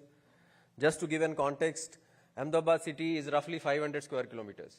So we are roughly talking about developing a city which is 2 times size of present Ahmedabad. So Dholera, for the implementation of this project, DICDL, which is the company which has been formed, is a joint venture of Government of India and Government of Gujarat. Government of India and Government of Gujarat have come together to form this company which is taking up this project of Dholera. And now a special area which we call activation area in Dholera is ready, fully developed, and we are now ready to welcome all the investors. Just to mention that the land rate in Dholera has been fixed for the initial period of as 2,750 rupees per square meters for the industrial land, and for the first 30% investors, which we have already got the applications, we are giving a discount of 50%. I'll just very briefly tell you what are the key projects which are coming in Dholera area and nearby area. As sir has already said, that this is the first time that on such a large scale, we have first developed a world-class infrastructure, and now we are starting with the investments in industrial area, residential area, and educational and other areas. Just next to Dholera is the site of the new international airport for Ahmedabad.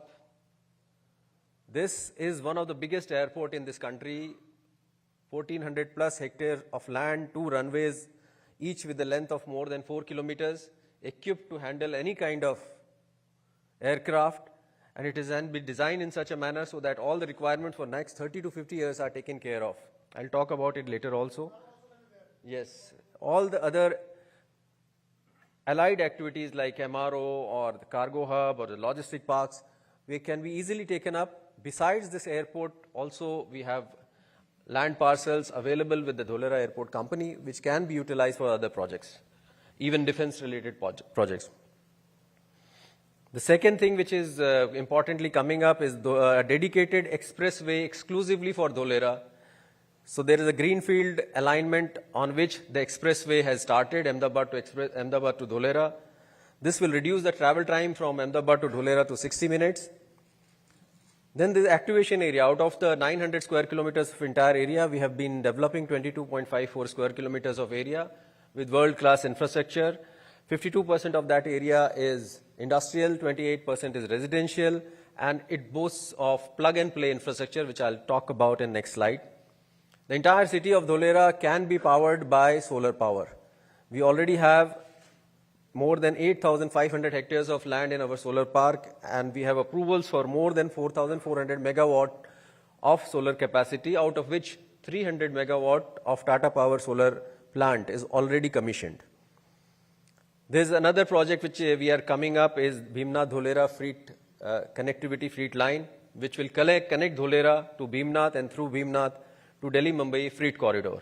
And because of that, we are planning for a logistic park and also a multimodal logistic hub. What we are really proud of is the plug-and-play kind of infrastructure which we have developed in Dholera. So today, if you go to Dholera, you will not see any kind of pipelines or any kind of wires or anything. Everything has been planned in such a manner so that it will be a dig-free city for next 30 years. All the pipelines, all the wires, everything is buried below the roads. So we have provision for water, gas, ICT, potable water, recycled water, stormwater drainage. Everything has been already laid, and that is buried below the road. And we also have right-of-way for future developments. Even metro can be easily accommodated in the present infrastructure that has already been planned for that. Now I'll just show you some of the photographs of things which are there on the ground. So Dholera, as we know, has multiple power distribution companies. Torrent Power, which provides power to Ahmedabad and Surat, is one of the distribution companies which provides power to Dholera. And as was said, Dholera also have the lowest power tariff in this country. This is a photograph of the substations which have been built there, and also on the right side is ABCD building, our administrative building, which is now fully functional. We saw in the AV also. Similarly, CETP, STP, ESRs, these are real photographs of site in Dholera, and these have all been designed in a modular manner so that the capacity of these things can be enhanced as and when the requirement comes.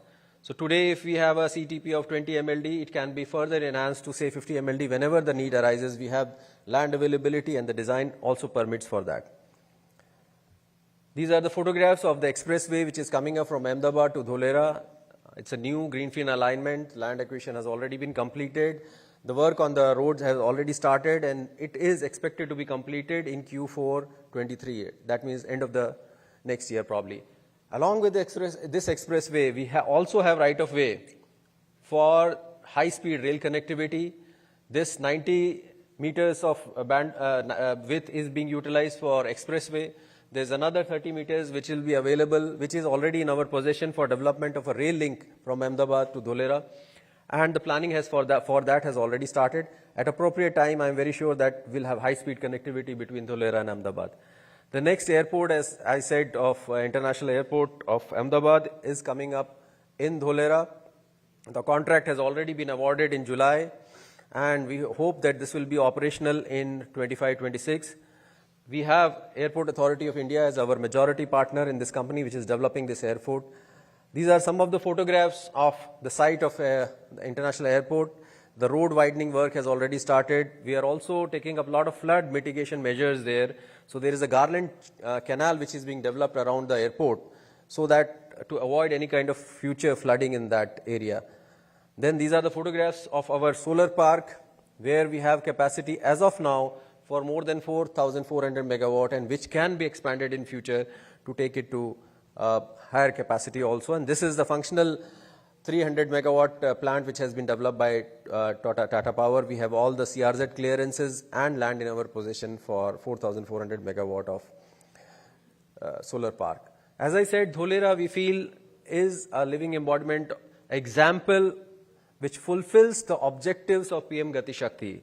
I think PM Gati Shakti will enable next generation infrastructure with harmonious and efficient planning which will lead to seamless, faster and cost-effective movement of people, goods and services. And that is what we have done in Dholera. By having multiple options of connectivity like airport, like road connectivity and freight connectivity, we are going to develop the logistic park and multimodal logistic hub. So we are trying to fulfill the objectives of Gati Shakti and we are being helped and ably supported by the policy infrastructure which has come up in Gujarat. We have just recently, the new industrial policy of Gujarat has been announced, ITS policy. And here I would especially like to mention the semiconductor policy which was recently announced a month back. It has special provisions for Dholera, especially if somebody comes up with a semiconductor plant in Dholera, it will get 75% land subsidy besides the other benefits which that policy offers. So Dholera has already allotted land to these projects of Tata Chemical, Renew Power, Torrent Power and HPCL. We have also signed MOU for 3 projects with IIT Delhi. For the prospective investors, we have Vedanta, Avada, Polycab, Fine Organics and Cheripal which have already shown interest in Dholera and are at various stages of application and allotment. This is the first factory which is started construction in Dholera. If you see that this is the kind of infrastructure which is there on the site, and these are the sizes of plots which is there in Dholera, and this is the first factory which is coming up in Dholera. We have also got a lot of awards, Bentley Award, IGBC Green City Platinum rating, and Dholera, as I will lastly say that we are trying to fulfill all the objectives of Gati Shakti, and we are at that stage where we are ready to welcome all our investors to Dholera. It's a city which is being developed. It is in initial phases, and I'm very sure that in future we will be able to provide a city with the highest living standards and highest quality of life. Thank you very much. Thank you very much, sir, and we extend lots of good wishes to Dholera SIR. We'll have 2 million people. 2 million people living there. Not only industry, but 2 million people can live there, so that they need not commute from Ahmedabad. It will be self-sufficient city, and it's almost fully ready, right? Thank you. And I now request Shri Santosh Kumar, Director, Project and Planning, G-Ride, to talk about the benefits of PM Gati Shakti terminals in Bedi, Morbi. Over to you, sir.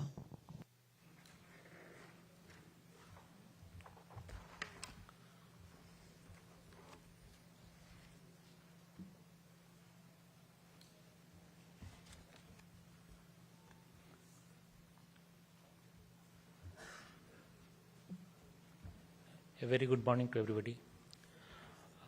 Respected Sri M.K. Das sir, ACS Ports and Transport Department, who also happens to be our founding chairman of G-Ride around 5 years back, and under whose guidance and leadership this G-Ride, I would say, Fala Fula, and where we are today. Then Mr. H. Sukla, MD, DITCL, whose active support is with us for another project of railway line in Bhaucharaji region, Mandal Bechraji region, and also we are implementing partner with Bhimnath Dholera railway line. Sri Sandeep Basawa, Secretary R&B, a man of few words, who has always been guiding us, giving his insights and suggestions in all our endeavor, be it a new railway line project or railway master plan. I thank you all of them to making this G-Ride story, which was a new initiative, a successful endeavor. Before starting else, a few words about the G-Ride, then we'll start the actual presentation on this Bedi Port and Rafleshwar Morbi GCT that we are taking up under PM Gati Shakti plan. Importance of railways as a part of logistics sector, I don't need to explain. Everybody knows about this thing, right from the pre-independence era. For movement of bulk cargo, railways there. Post-independence, it's remained the same, serving as a bulk transport as well as for the both passenger and the goods. Then, by very basic nature, railway was kept as a central subject, and everything was controlled by the center through Ministry of Railways or the Railway Board, through 16 zonal railways and division office, 60 numbers of divisional offices in the field. They are doing both the things, running the railway line as well as developing the new lines, planning the new lines as per the requirement and demand of the economy. However, in the year 1916-17, during the last India government regime, the window was opened for the state government to participate in the development of railways projects. And through this window, which was opened, Gujarat was one of the first state to catch that opportunity and form a joint venture company with Ministry of Railways, known as Gujarat Rail Infrastructure Development Corporation Limited, with 51% equity from Government of Gujarat and 49% from Railways, and to develop the railway infrastructure within the state as per the logistic development plan of the state. And this joint venture company has started working in the year 2017 under the guidance of Das sir, when he was as ACS Industry and Mines. So, G-Ride in the last 5 years has taken a number of project development up. Some have seen the light of day. Some of them was declared as non-viable. Some of them we are working on it. There are a number of projects that we have taken. We have partnered with the GMB, MBSIR, DIGDIL, GIDC, GPLCL. All these are the partners, along with the private partners with whom we are working. Now, coming to today's presentation, we have two new Gati Shakti terminal that has been sanctioned as centrally funded project. One is Old Bedi Port Gati Shakti terminal, and second is the Gati Shakti terminal at Morbi. It's near Rafleshwar, at the Morbi district of this thing. So I'll take up both the project and progress that we have made at those projects. So,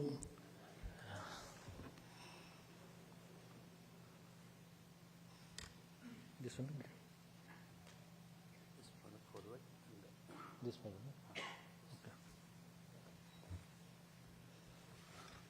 So I will take one by one. This Gati Shakti, PM Gati Shakti project. So advantage is of course to boost the facilities in facilitate and investment of the industries in development of terminals, to replace and unify all the policies, and to reduce the ultimate aim is to reduce the logistic cost. Railway also has come up its own, on the same line, Railway has also come up with its own Gati Shakti policies, which has encompassing all the earlier policies in a single integrated policy with lot of ease and relaxations in this policy, both in the planning, development, approval and maintenance part. Railway has also developed. So as a part of two projects that we have taken is the one is the first is this Gati Shakti Vedipur terminal. It's it will appear a small project, but I will let you know how it is important for the railway project, how it changes the economy of the whole area. So it's a small project of 2.5 kilometer connecting the Widen station of Rajkot division near Jamnagar. And first phase of it was only to connect the existing Bedi port with the Indian railway system. So Indian Railway was already there up to Windmill, is 2.5 kilometer from there. So we took up that project. The project has been completed and commissioned. The second part of it, because of lot of space constraints, the second part of it we took up as a development of GCT at Bedi port, integrated cargo terminal, and with us 150 crore of the project cost, and central government already approved 60 crore of it. Rest will be contributed by the state government. So if you talk of first phase, so first phase has already been commissioned. Means the railway line from the Windmill station to the Bedi port has already been constructed and commissioned. Coal has already started moving from here. So, and the second project that we are taking is the Rafleshwar, we will discuss, wherein again the project has been sanctioned of 20 crore and central government has already allotted 112 crore. DPR etc. has been approved by railways. The same has been submitted and the final approval from the state government, then we will start working on it. So coming to the Bedi port, it has been, these are the actual photographs of the site, which the railway line has already been constructed, and so the first phase was commissioned on 14th July, and around 14th of July, in 1.5 months, in June, July and August, we moved around 14 rakes of coal from there. And in the August month itself, we have more than 12 rakes there. So total till now from July, mid-July to September, we have moved around 30 rakes of coal. And each rake is around, the cost of transportation charged by railway is around 10 lakhs rupees. So we have done 3 crores of turnover in last 2.5 months, I would say. It's only railway line that in the first phase we have done. Sharing, etc., and the revenues are detailed as different. Now, there were challenges in working with the backwater areas, construction difficulties, and all these things that we have overcome, and EPC tender we have done. This thing. Now, what we are taking up here is a Gati Shakti terminal, that we are extending this connectivity of rail line. Since rail line is already there, so we want to develop it as a integrated Gati Shakti terminal. Why we need it? We have very limited space as Bedi port. It's a small area. We are handling around 1 rake per day. Our plan is 1 million ton, means 1 rake per day. So we need the holding capacity of coal in that area. So what we have planned to increase the coal handling area, so that we can handle from 1 million ton, we can increase it to 2 to 3 million ton of coal handling from there. Potentials are there. Then there is a second commodity which is already being handled at new Bedi port, that is fertilizer, what we call break bulk or white cargo.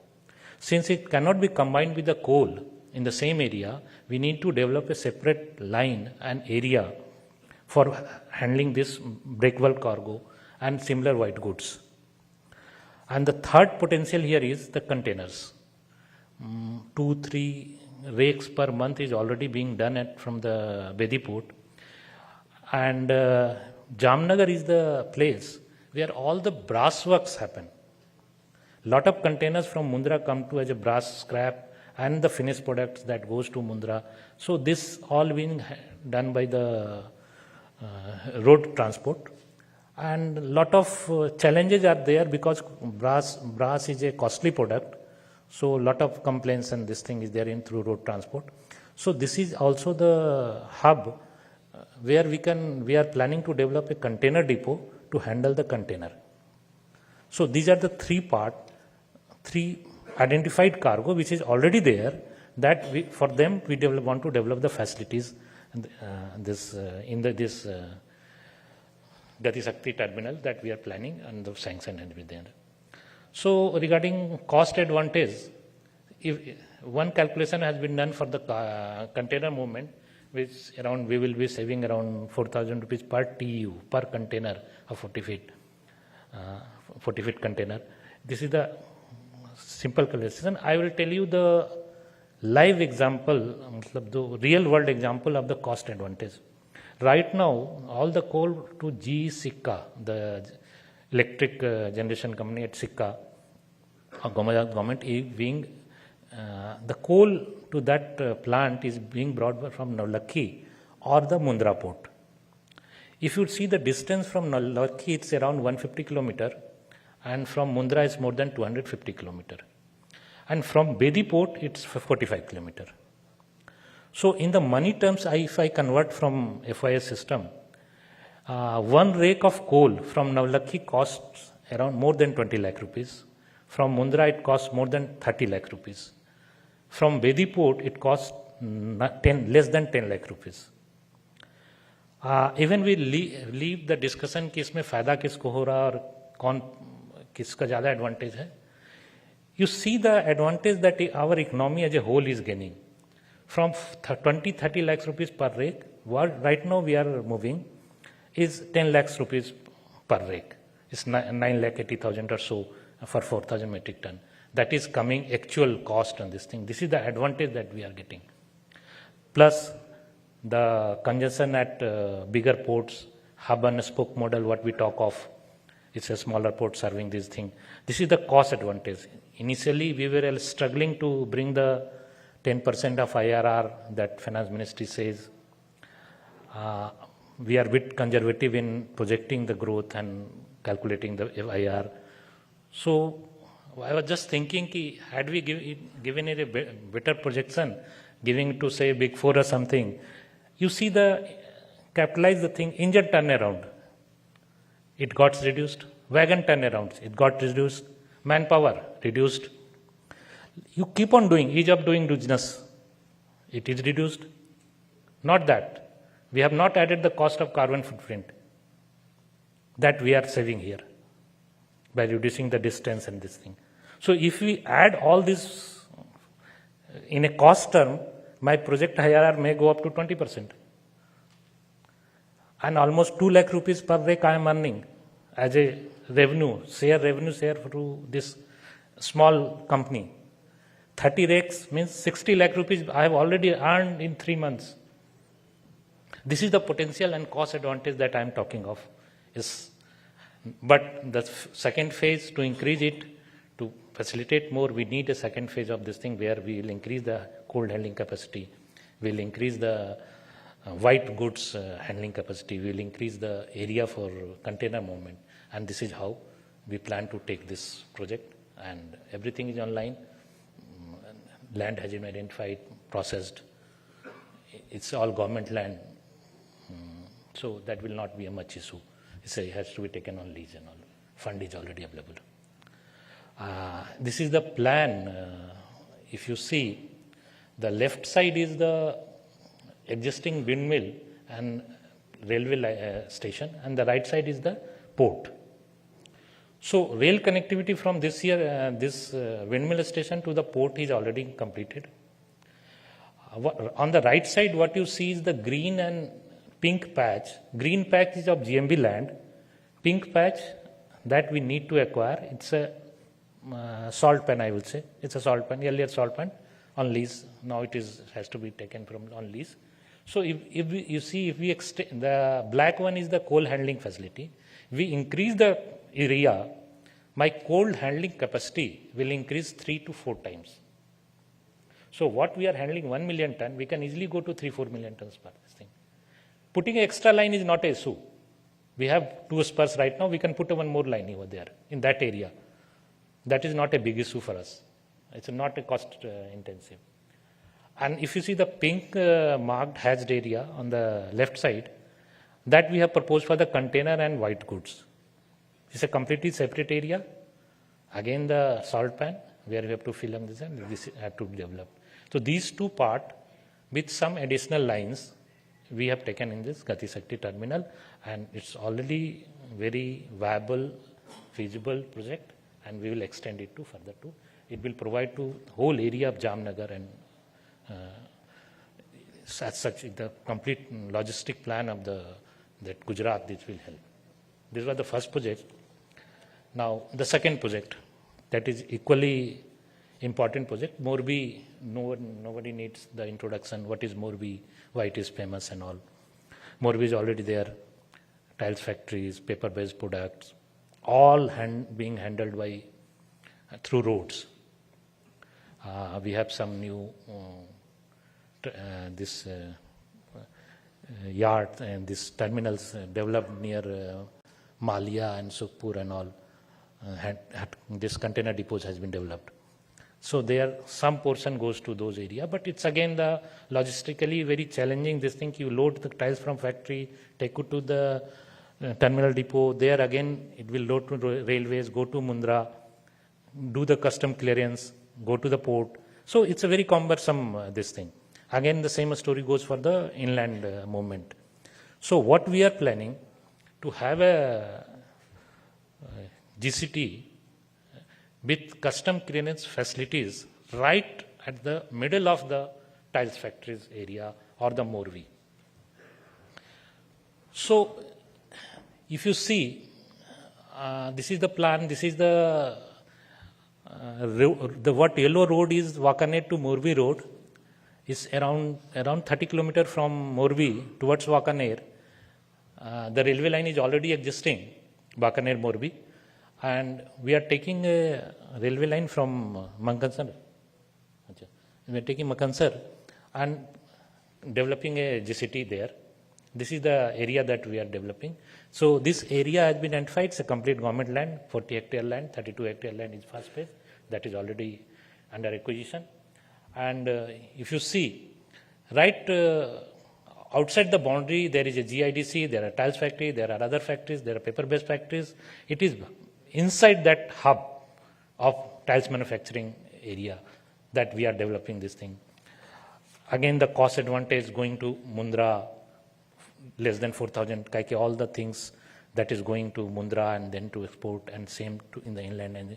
And one more thing, if you see through my eyes, the future, what I see of this particular project, I developed this thing, I partnered with a ABC logistic company, and right here, you do your job, you manufacture the tile, you produce the paper, put paper products, and I have a fleet of 10, 20 this container trailers. You order me, I will provide you the container inside your plant, you stuff it, I will bring back the container to my depot at my cost, and they will take you. You do simple invoicing from your sitting in your factory. You need not come to the even container depot and all. It is door-to-door delivery service, then can be done right from here. This is the plan and what we call ESP in railways, skill plan here, right? Thank you. These were the introductions. Thank you.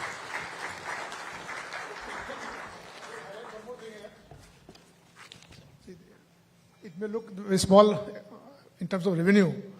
We talked about some few lakh rupees, but during Ukraine war, when it started, the prices of coal went up substantially, and the import had become very difficult. Coal sourcing was difficult, and most of the power plant in the country had very few days coal left. It was imperative for us to immediately download and ship it to the concerned power station immediately. And though these were simple exercises, this helped in clearing a stock and sending very fast, and we could save the crisis. So sometimes, more than the money, the ease of operation and the quick and faster throughput is also very important. Thank you. Thank you, sir. And we wish good luck to the project of BATI. I now request Shri Sandeep Vasawa, Secretary Roads and Buildings Department, Government of Gujarat, to talk about planning of coastal corridor through PM Gati Shakti Gujarat portal. Over to you, sir. Morning to every one of the dais, Das Sahab, Harit Shukla ji, Santosh Kumar ji, Dayani Sahab, Surup Kumar, all the dignitaries present, and I would say the boosters of the Gati Shakti, because not many departments are here who really has made this Gati Shakti possible in a, I would say, quite a record time, under a continuous push of Dasam, but it has got well, and finally it is rolling now. Slides.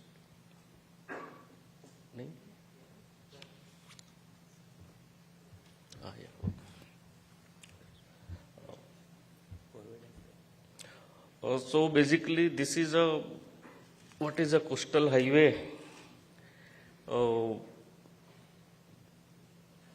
We are blessed with around 1600 kilometers of the coastal highway, through which we are, as of now, we are using the coastal highway, or what we call it as a coastal highway. It is, though, passing through the coastline. At some places it is very near, some places it is 5 kilometers away, some places 10 kilometers away. Basically, the old coastal highway, which was in place 60 years back, it was connecting all the coastline, but with the industrialization and all this further development, the coastal highway now serves mainly for economic purpose or economic activities. It's connecting major ports, then some major cities. So at many a place, it is quite far away, as good as 20-25 kilometers away from the coastline. Some part has been developed as a national highway, so it has become 4-lane.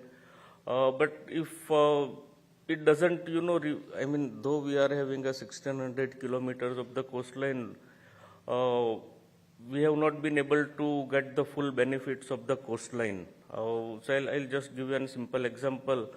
Those who have passed through the coastal highway between Porbandar or Porbandar to Somnath, they must have seen the beauty of a Madhavpur, where the road just passing through the coastline for around almost 2 kilometers. There we can see what is the effect of a sea and this thing. So with a major aim to boost the tourist activity along the unexplored coastline of the coastal highway, there are many places all along the coastline where, say, just recently Sivrajpur beach, which is being developed by government. So there are many such places which can be, used by the citizen as a 1 day or 2 days a picnic spot by running all along the coastal highway. So that is what we had planned, that we should go for this coastal highway, which primarily connects all the tourist places, all the beaches or unexplored beaches, which can be, connected through, though it's a 10-meter what we had planned as of now, because we don't expect a commercial traffic to use it much, but it is mainly for tourist purpose, and people can have a long drive of, say, 1 day tourist drive where they can halt at some places, or the places will be developed by the tourism department for rest area and all these things. So this was planned, and then it's coming around 1610 kilometer of a new coastal highway, or development of a existing as well as mixed development. I would say it's a brownfield development. Out of 1600 kilometer, it is around 263 kilometers missing links, which we are ought to construct.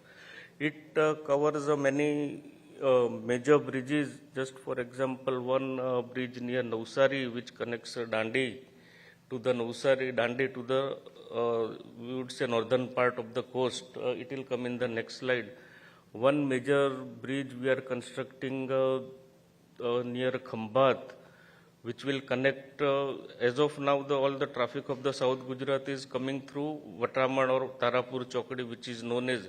So we had planned one new bridge near Sabarmati, which will reduce the distance for Saurashtra bound traffic by almost 40 kilometers. So in this finalizing of 263 kilometers of missing links, we have used it extensively.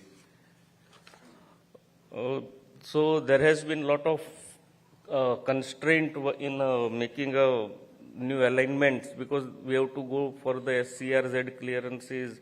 There are lot many land acquisition issues, very, very small hutments, and these things are coming up. So these are the things which we have to keep in mind. If I had done a recon survey in a traditional way, it would have taken not less than 6 or 8 months for just to exploring me the options. Then again I would have to zero down option 1, 2, 3 to again 1. So with the help of this thing, Gati Shakti portal, we had understood how can I minimize the land acquisition, try to maximum use the government land. So this is one of the example of a South Gujarat Dandi, where just for this alignment I'll need around 13 permission. So then I'll explore on the map itself how can I avoid even the alignment of bridge on river. So it makes a lot of capital investment. So if I make a bridge, though river might be the narrower there, but the cost of approaches might be higher, because some settlement or some village is just around that road. So this is one draft alignment which was coming through my 6th district field office, because every district will think in their district boundary. They won't think of a longer region. So this has come, and then with the help of this thing, we had modified it quite a bit by avoiding certain forest area where permission was taking time or was not possible in the sanctuaries or some eco-sensitive zone. Then CRZ regulation, it applies. Then there are certain areas where there is a wetland, which as of now might be dry, but may be inundated for a period of 6 months after monsoon. So these are the things which has we had used extensively. Say this is in every district we had used.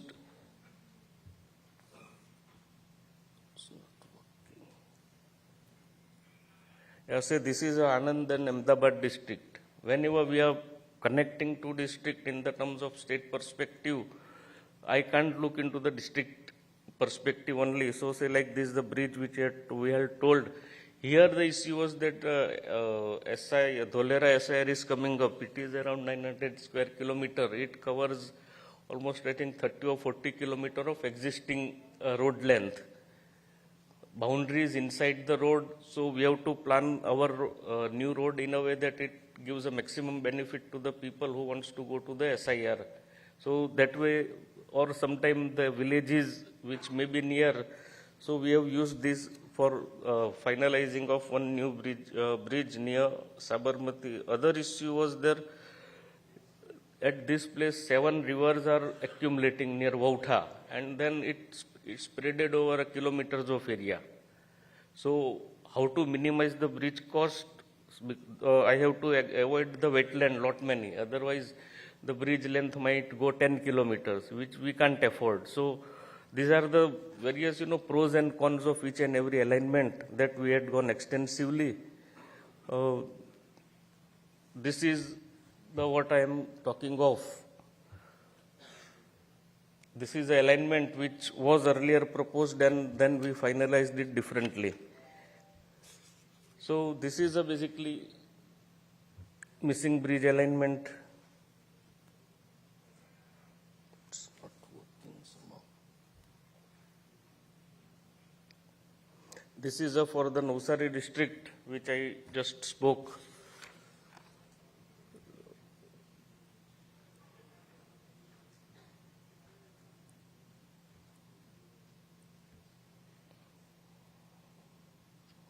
So this is how the things have taken place in our office itself, and I would say period of, I think, 7 to 10 days we had been able to finalize the alignment of entire 1600 kilometer. So it has been really good. I would just skip this slide. This is basically how the bridge alignments have been finalized by avoiding certain aspects. So this is a Surat where the Dandi bridge I was talking of. This is in Bharuch district. This is what the alignment, so I have to connect it somehow with the, or nearer to the head so that every person can utilize it. So this is what, and then I have to look into what Government of India is putting in. In Bharuch district near this Kareli on the topmost, it's basically Dandi or NH64, I would say, wherein Government of India is coming up one big bridge. So I have to use that infrastructure investment in my development. I have to complement it. I cannot work in isolation. So all these aspects we got from this Gati Shakti terminal, and we had connected certain tourist place, like one is a Stambheswar near Jambusar. So we had constructed some of the spur where it was not possible to connect directly to the tourist point. So this is a Bhavnagar. There is a one very famous Mahadev temple which people go every time. So this is of a Bhavnagar. Then this is a Gir Somnath district. There has been certain places which were important and have missed because of the existing coastal highway which is being developed into 4-lane. So we had tried to connect all the places of interest by in Dwarka. There are lot many places while coming from Dwarka to Wadinar on the right hand side. There are quite a few good places which remains, used by mainly local district people who knows the place. We don't know. Whenever we visit to Dwarka, I remember there is a one place, Samdasar they call. It's on between Wadinar and Dwarka. There you can see it's hardly 3 or 4 feet of water, and you can see the cells. It's a very clear water. The people says earlier, quite before, the people used to use the cart to go to the Dwarka by that way.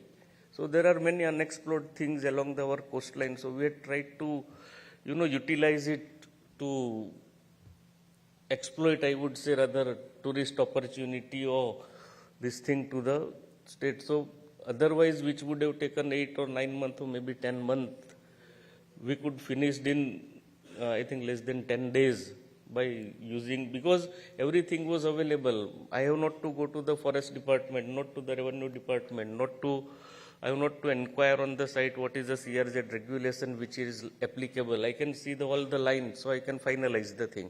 So that was the thing. So it is real, and I think we are shortly taking up the project, I think another couple of time, where first when phase 1 we would be taking up, which would have been possible only with this. Otherwise, it might have been in piecemeal manner over a period of next 3 years. Thank you. Thank you, sir, for sharing all your insights. And we wish good luck for building up of the coastline over the Gujarat coast. Sure, sir. After the project has been awarded, the contractor has been given the work, then they start zero date. But if a lot of time goes before that itself, a large project may need 2 to 3 years for surveying, estimation, making DPRs. So if that 2 years is saved, and only it can happen in 10 to 12, 15 days, a lot of time is saved.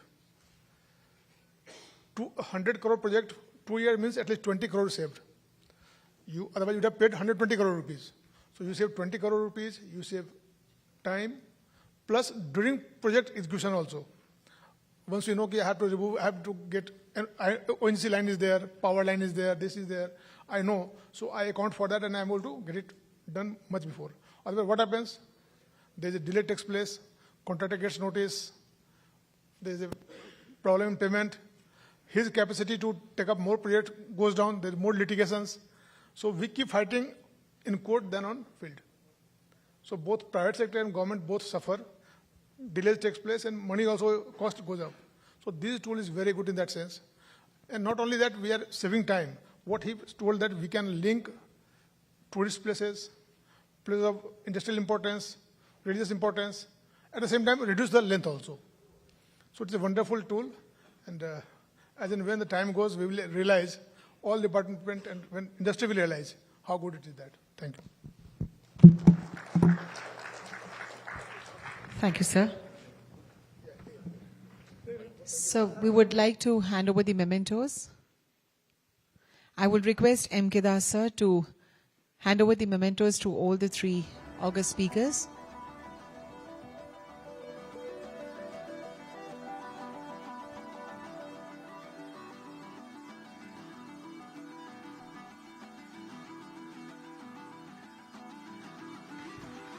Thank you.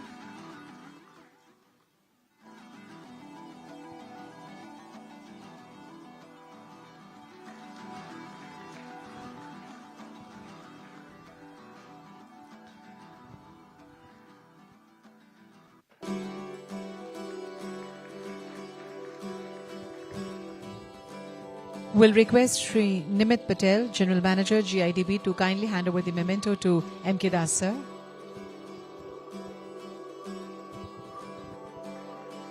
Thank you. And I request all the speakers to kindly step forward for a group photograph.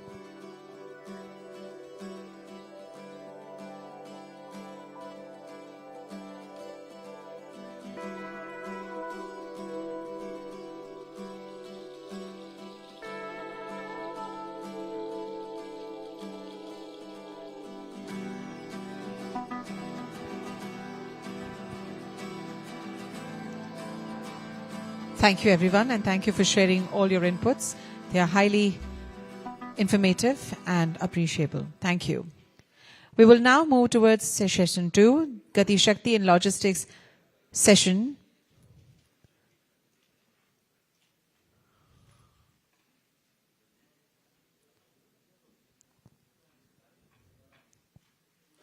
We just stop for a minute.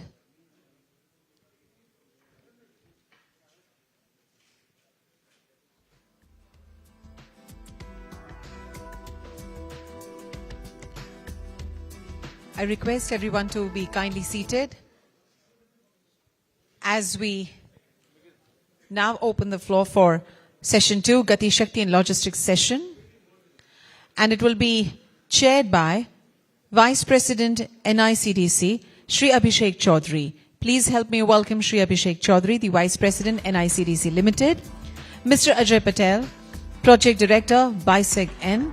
Mr. Shalabh Srivastava, Vice President Flipkart, and Mr. Vikram Jaishigani, MD and CEO, AZADI Logistics Limited. We welcome all of you for the second session, which is on Gati Shakti and Logistics.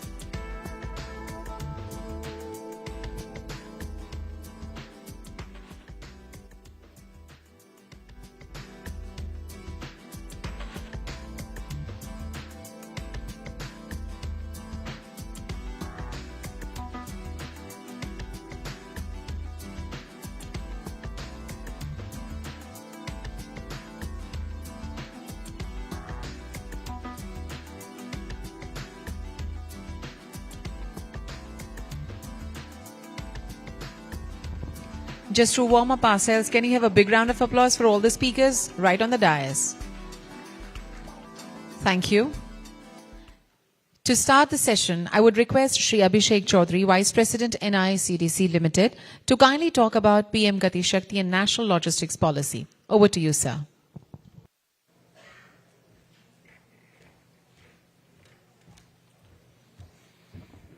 Good morning, ladies and gentlemen. In fact, it's been good afternoon now.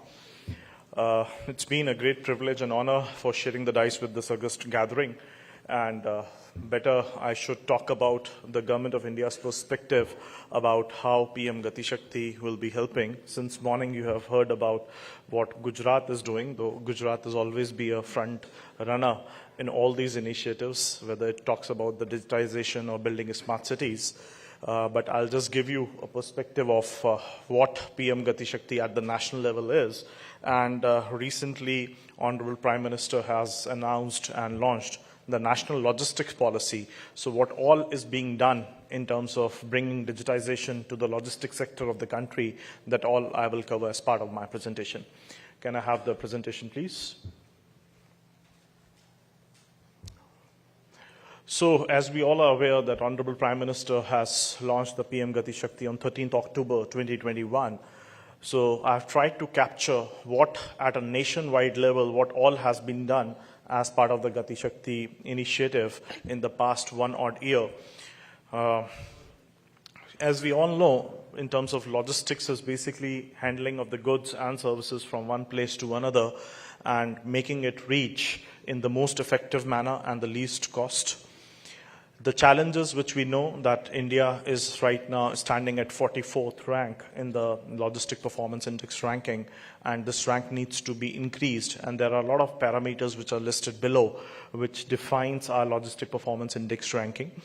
We need to reduce our logistic cost if we need to become globally cost competitive. Our logistic costs are in the range of 13 to 14%, whereby the total cost of logistics to the GDP is close to 8%. Another 5 to 6% is on account of inventory holding cost, which we are not able to manage, and just not able to manage the just-in-time inventory management, because of which additional 5 to 6% cost is adding up to the logistics. And all the efforts of the government, whether building physical infrastructure, linking the economic zones with multimodal connectivity, bringing digitization through tools and programs like PM Gati Shakti, digitizing the entire logistic arena, all that initiatives are being done for the purpose of reducing the logistic cost and thus making country cost competitive. As we all are aware that one of the major issues in any of the infrastructure project is predominantly with regard to land acquisition, is regard to clearances, is regard to taking right of way. And there are other set of issues like financial closure, other permissions, clearances, etc., which are required for taking the project on ground. And all these issues in a way or so will get addressed through PM Gati Shakti. So the Ministry of Statistics and Program Implementation has carried out a study of taking up all the mega infrastructure projects and did the analysis around it, that what are the major reasons and how much time and cost overruns are happening in the country in mega infrastructure projects. And it's very important to understand not only the reasons for these time and cost overruns, but also the methods through which we can overcome them and we can reduce these time and cost overruns in the years to come. PM Gati Shakti is a transformative approach for providing multimodal connectivity to the manufacturing clusters, whether existing manufacturing clusters or the new cities which are coming up, or the special economic zones, or any other kind of a manufacturing cluster coming up in any part of the country.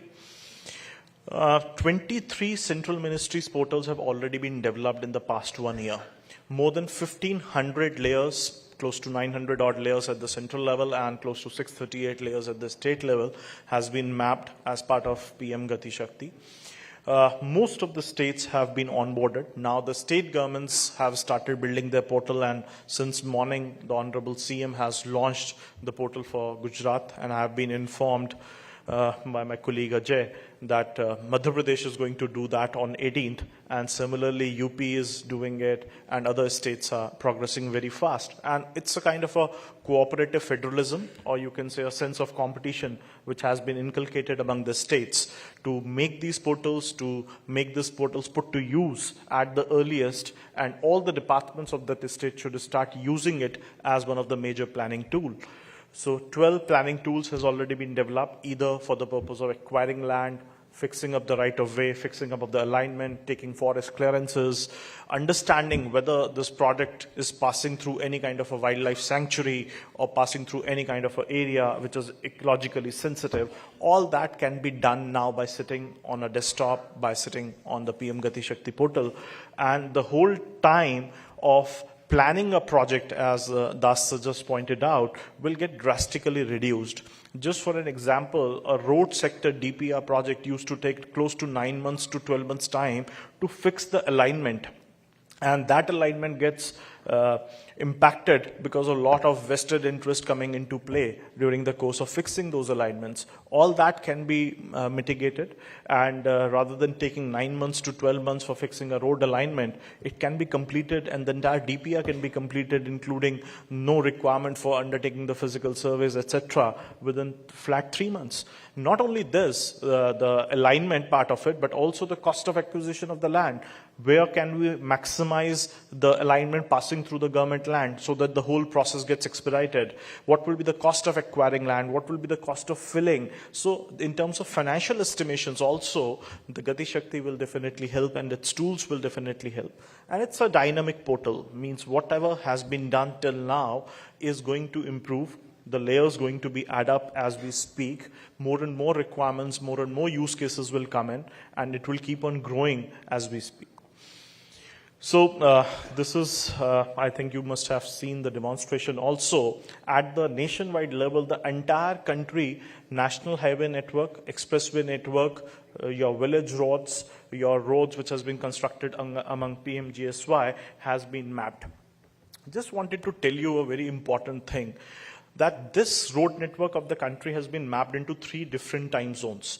What was the situation of our road network in 2014 and 2015? We were standing close to 92,000 kilometers of the road network in the country. What it was in 2021, means what we have achieved in 7 years of the time frame of the implementation, it rose to 134,000 kilometers of the road network, which means we have added close to 45,000 kilometers of the road network in 7 years.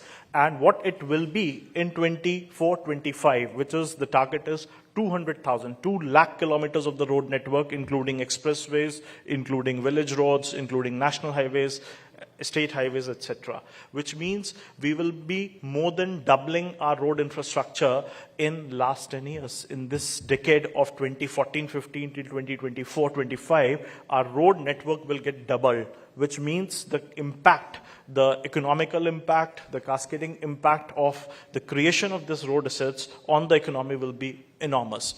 And it's not just the targets, it's not just the numbers. What 2 lakh kilometers of the road network, or I can say additional 110,000 kilometers of the road network will comprise of, every project has been mapped at the back end under the Gati Shakti portal. And the performance of the different line ministries, whether it is NHAI, whether it is MORTH, whether it is state PWD, and any of the implementation agency who is associated with that project is getting monitored basis this Gati Shakti portal. So it's not only a planning tool. I just wanted to clear that understanding that it's not just the planning tool of fixing the alignment or the right of way. It's also the performance monitoring tool for the targets given by individual ministries.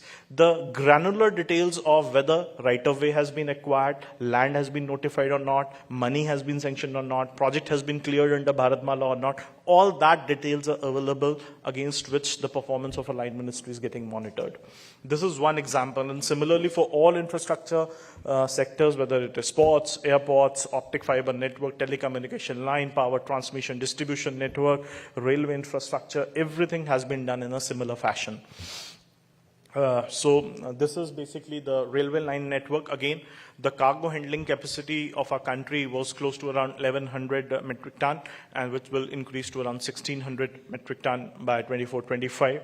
Similarly, the ports and major and the minor ports, we were around 72. It will rose to around 84 in terms of major. The airports, heliports, water aerodromes, which are getting constructed. Again, you see into 3 different time zones, red, green, and blue. We were standing at around 92 airports, heliports, and water aerodromes, which will rise to 220 by 24-25. So again, more than double the number of airports, heliports, and water aerodromes. Similarly, the transmission line.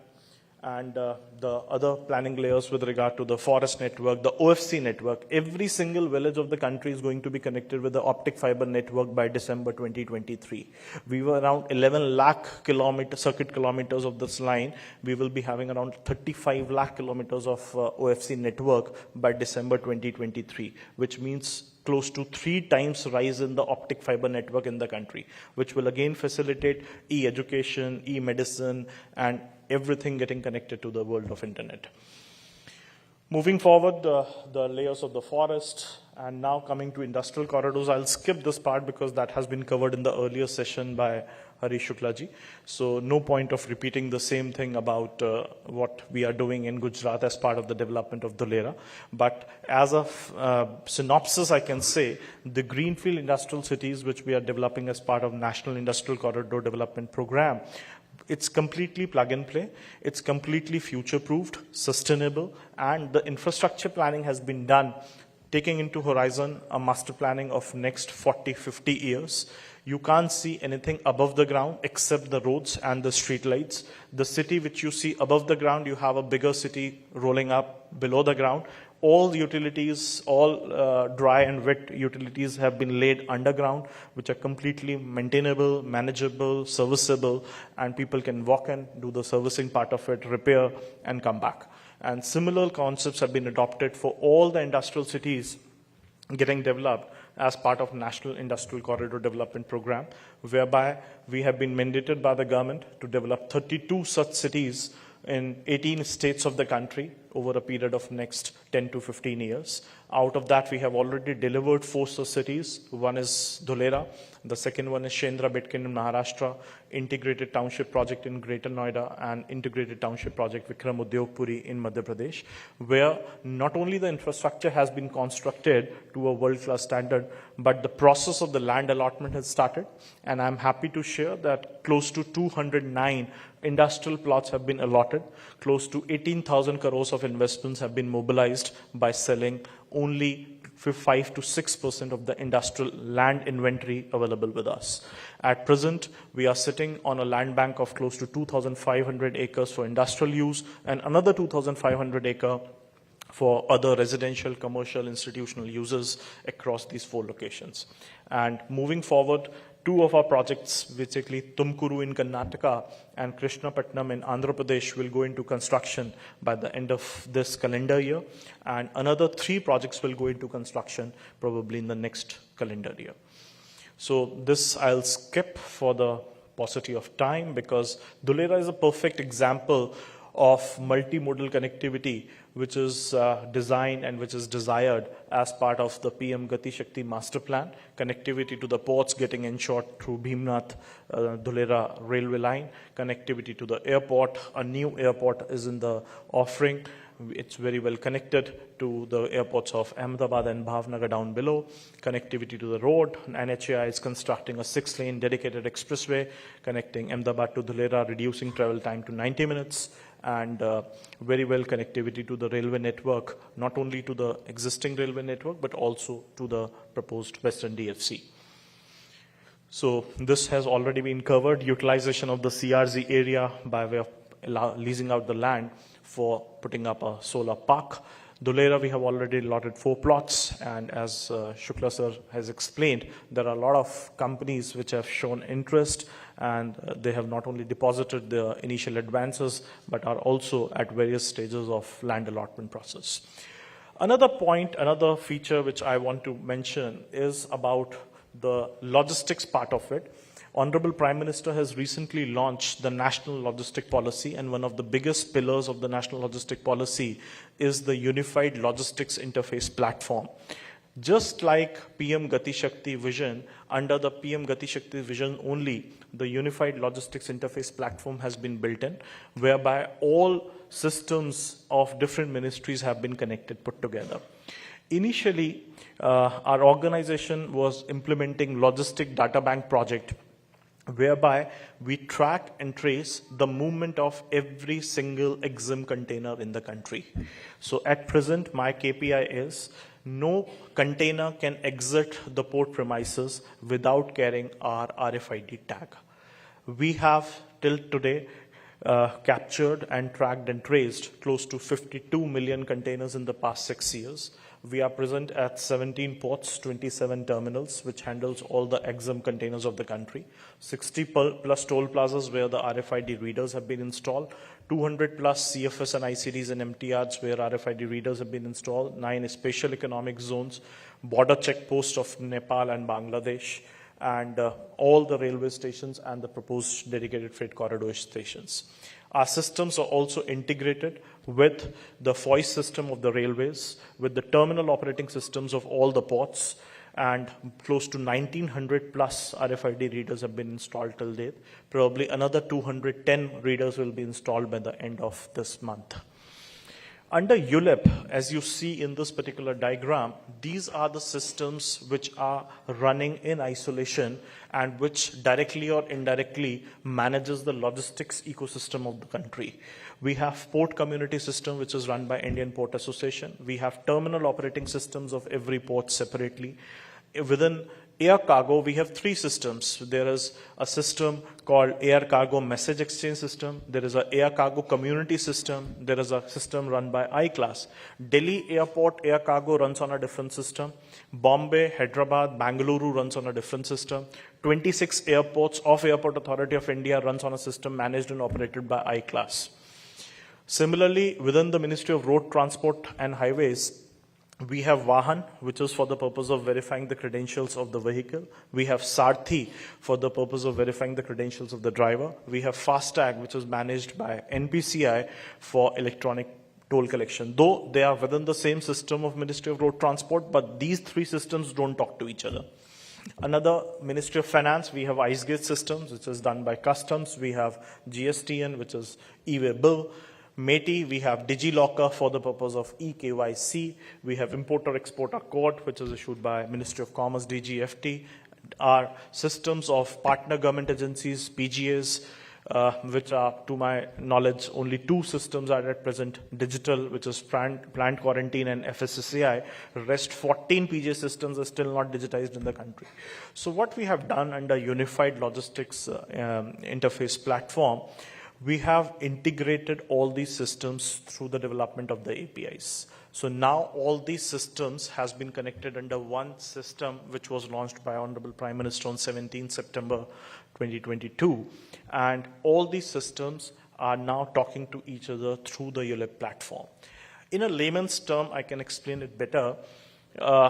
We have created the UPI of the logistics sector. So eventually what will happen is that maybe 1 year or 2 years down the line, every single logistic transaction in the country will either get transacted through ULIP or will either get authenticated by ULIP or will either get searched, tracked, traced using the ULIP API. So none of the transactions in the logistic space, irrespective of the mode of transport, irrespective of the number of handshake points from road to rail, from rail to port, from airport to road, road to rail again, irrespective of the number of handshake points, irrespective of the modes of transport, will get transacted or will get routed through the ULIP platform. And the objective is very clear. As government, we have created the governance layer and the integration layer, the pillar of the whole logistic supply chain. We are inviting private sector players for developing the presentation layer, or we can say the app layer. Similarly, what has been done in case of digital payments, government has created the UPI. Rest on the top of it, you have Paytm, you have Google Pay, you have Airtel Pay, and you have other payment gateways. Depending on what you require, depending upon what is the requirement of the end customer, a customized app or a customized solution or customized presentation layer can be developed. Maybe a shipping line may develop a separate app for the end user. A freight forwarder will require a different set of app for the end user. A 3PL, a 4PL logistic company will require a different set of app for their end user. But at the back end, they will be fetching the information from the ULIP for providing end services to the end customer. And this is what has been developed. And I'll appreciate if you can kindly visit goulip.in, where the registrations have started. And we have already tested close to 2 crore plus transaction before it was officially launched by the Honorable Prime Minister, just to test the credibility of our systems. More than 15 companies have signed the non-disclosure agreements, and they are actively using the ULIP APIs. All players from the private sector, startup companies using these ULIP APIs for providing better visibility and better information for an informed decision making. Moving forward, 30 systems of 7 ministries has been integrated with close to development of 100 APIs covering close to 1600 odd fields. This is the structure whereby these are the source of information on the left, integration layer, governance layer, which I explained, and the presentation layer, which is being left to the private sector. But just to demonstrate the usability of the system, we have developed 5 apps in-house for the purpose of establishing how ULIP will work and what benefit it will give to different stakeholders. Now coming to the overall theme of the National Logistic Policy, which was recently launched, the objective is to bring the cost of logistics down. The objective is to provide ease to the EXIM trade. The objective is to make India globally cost competitive. Whether it is containerized trade, whether it is non-containerized trade, either we are talking about bulk or break bulk, either we are talking about any kind of capacity building program, all that factors has been considered while drafting this national logistic policy. It has gone through an extensive round of discussions and stakeholder consultations for over the last 4 years before the final policy has been notified. Now the logistic policy has been notified as part of the official gazette and is available online, so you can download it and just go through it in detail. The objective is to develop a technologically enabled use of more and more digital tools like what has been done as part of ULIP or under PM GATI Shakti, integrated, all talking to each other rather than working in silos, cost-efficient, resilient, sustainable, and trusted logistic ecosystem in the country for an inclusive and accelerated growth.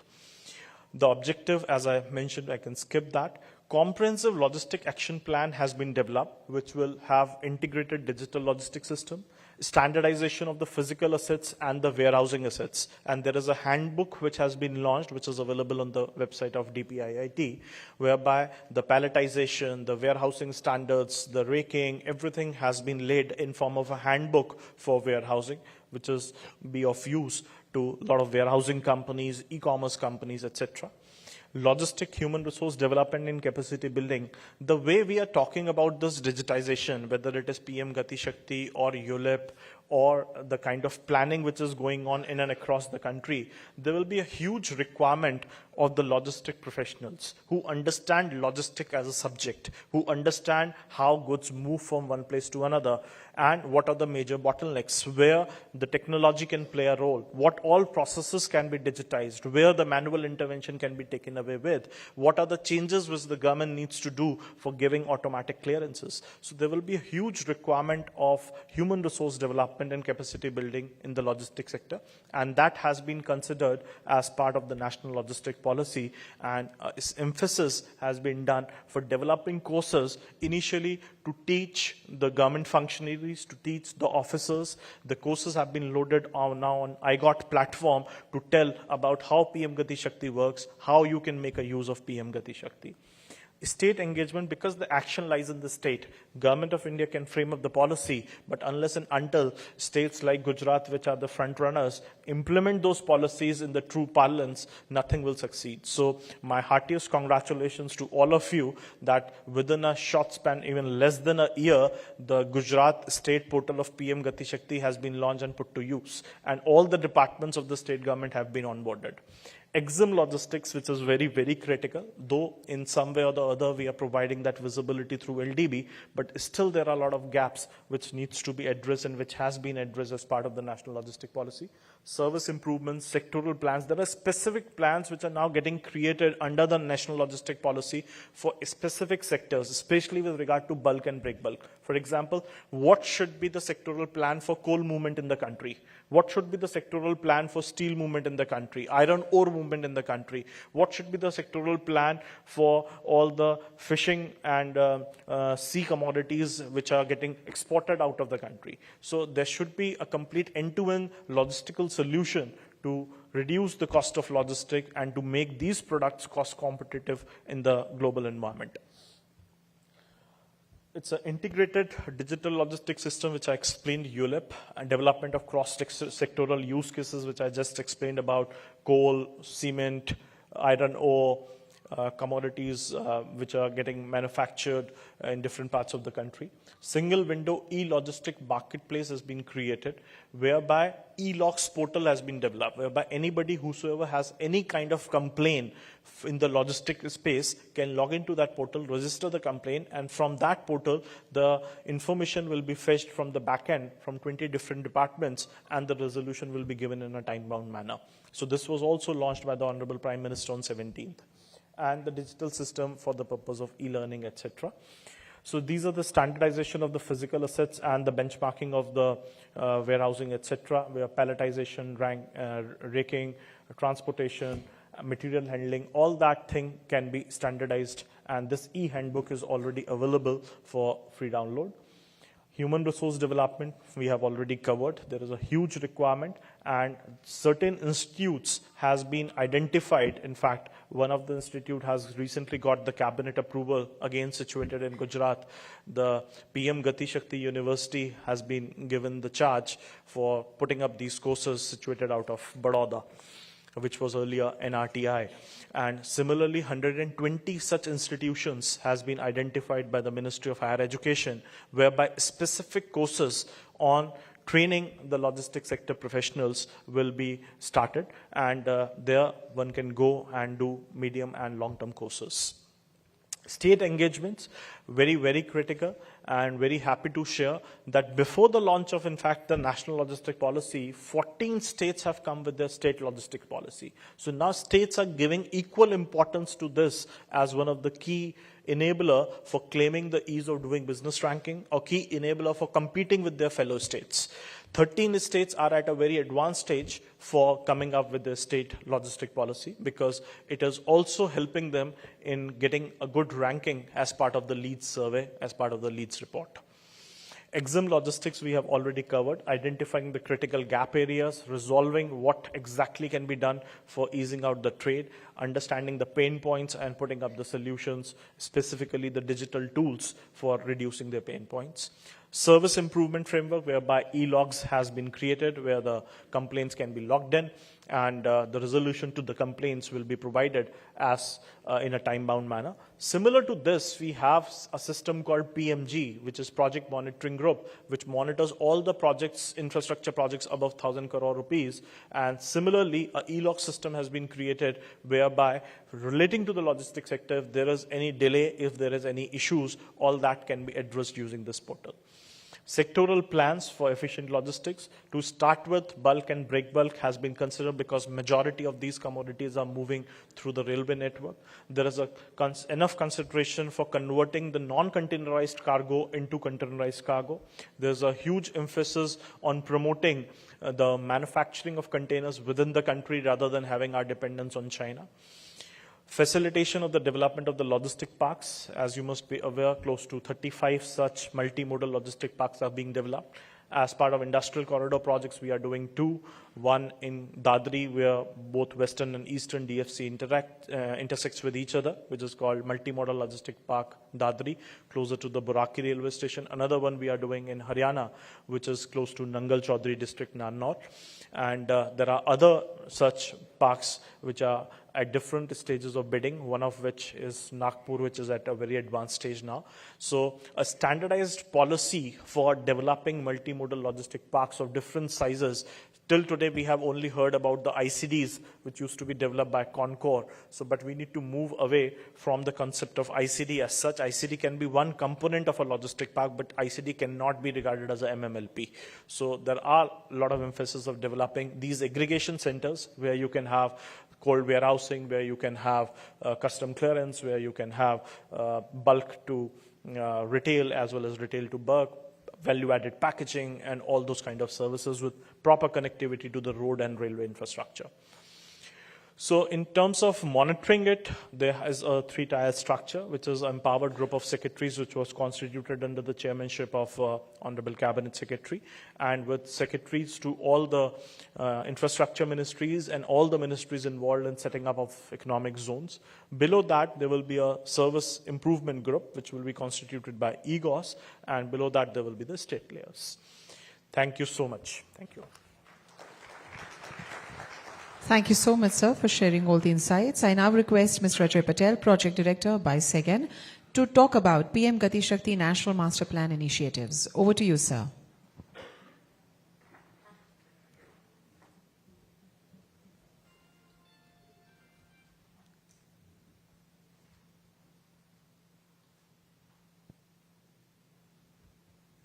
नमस्कार।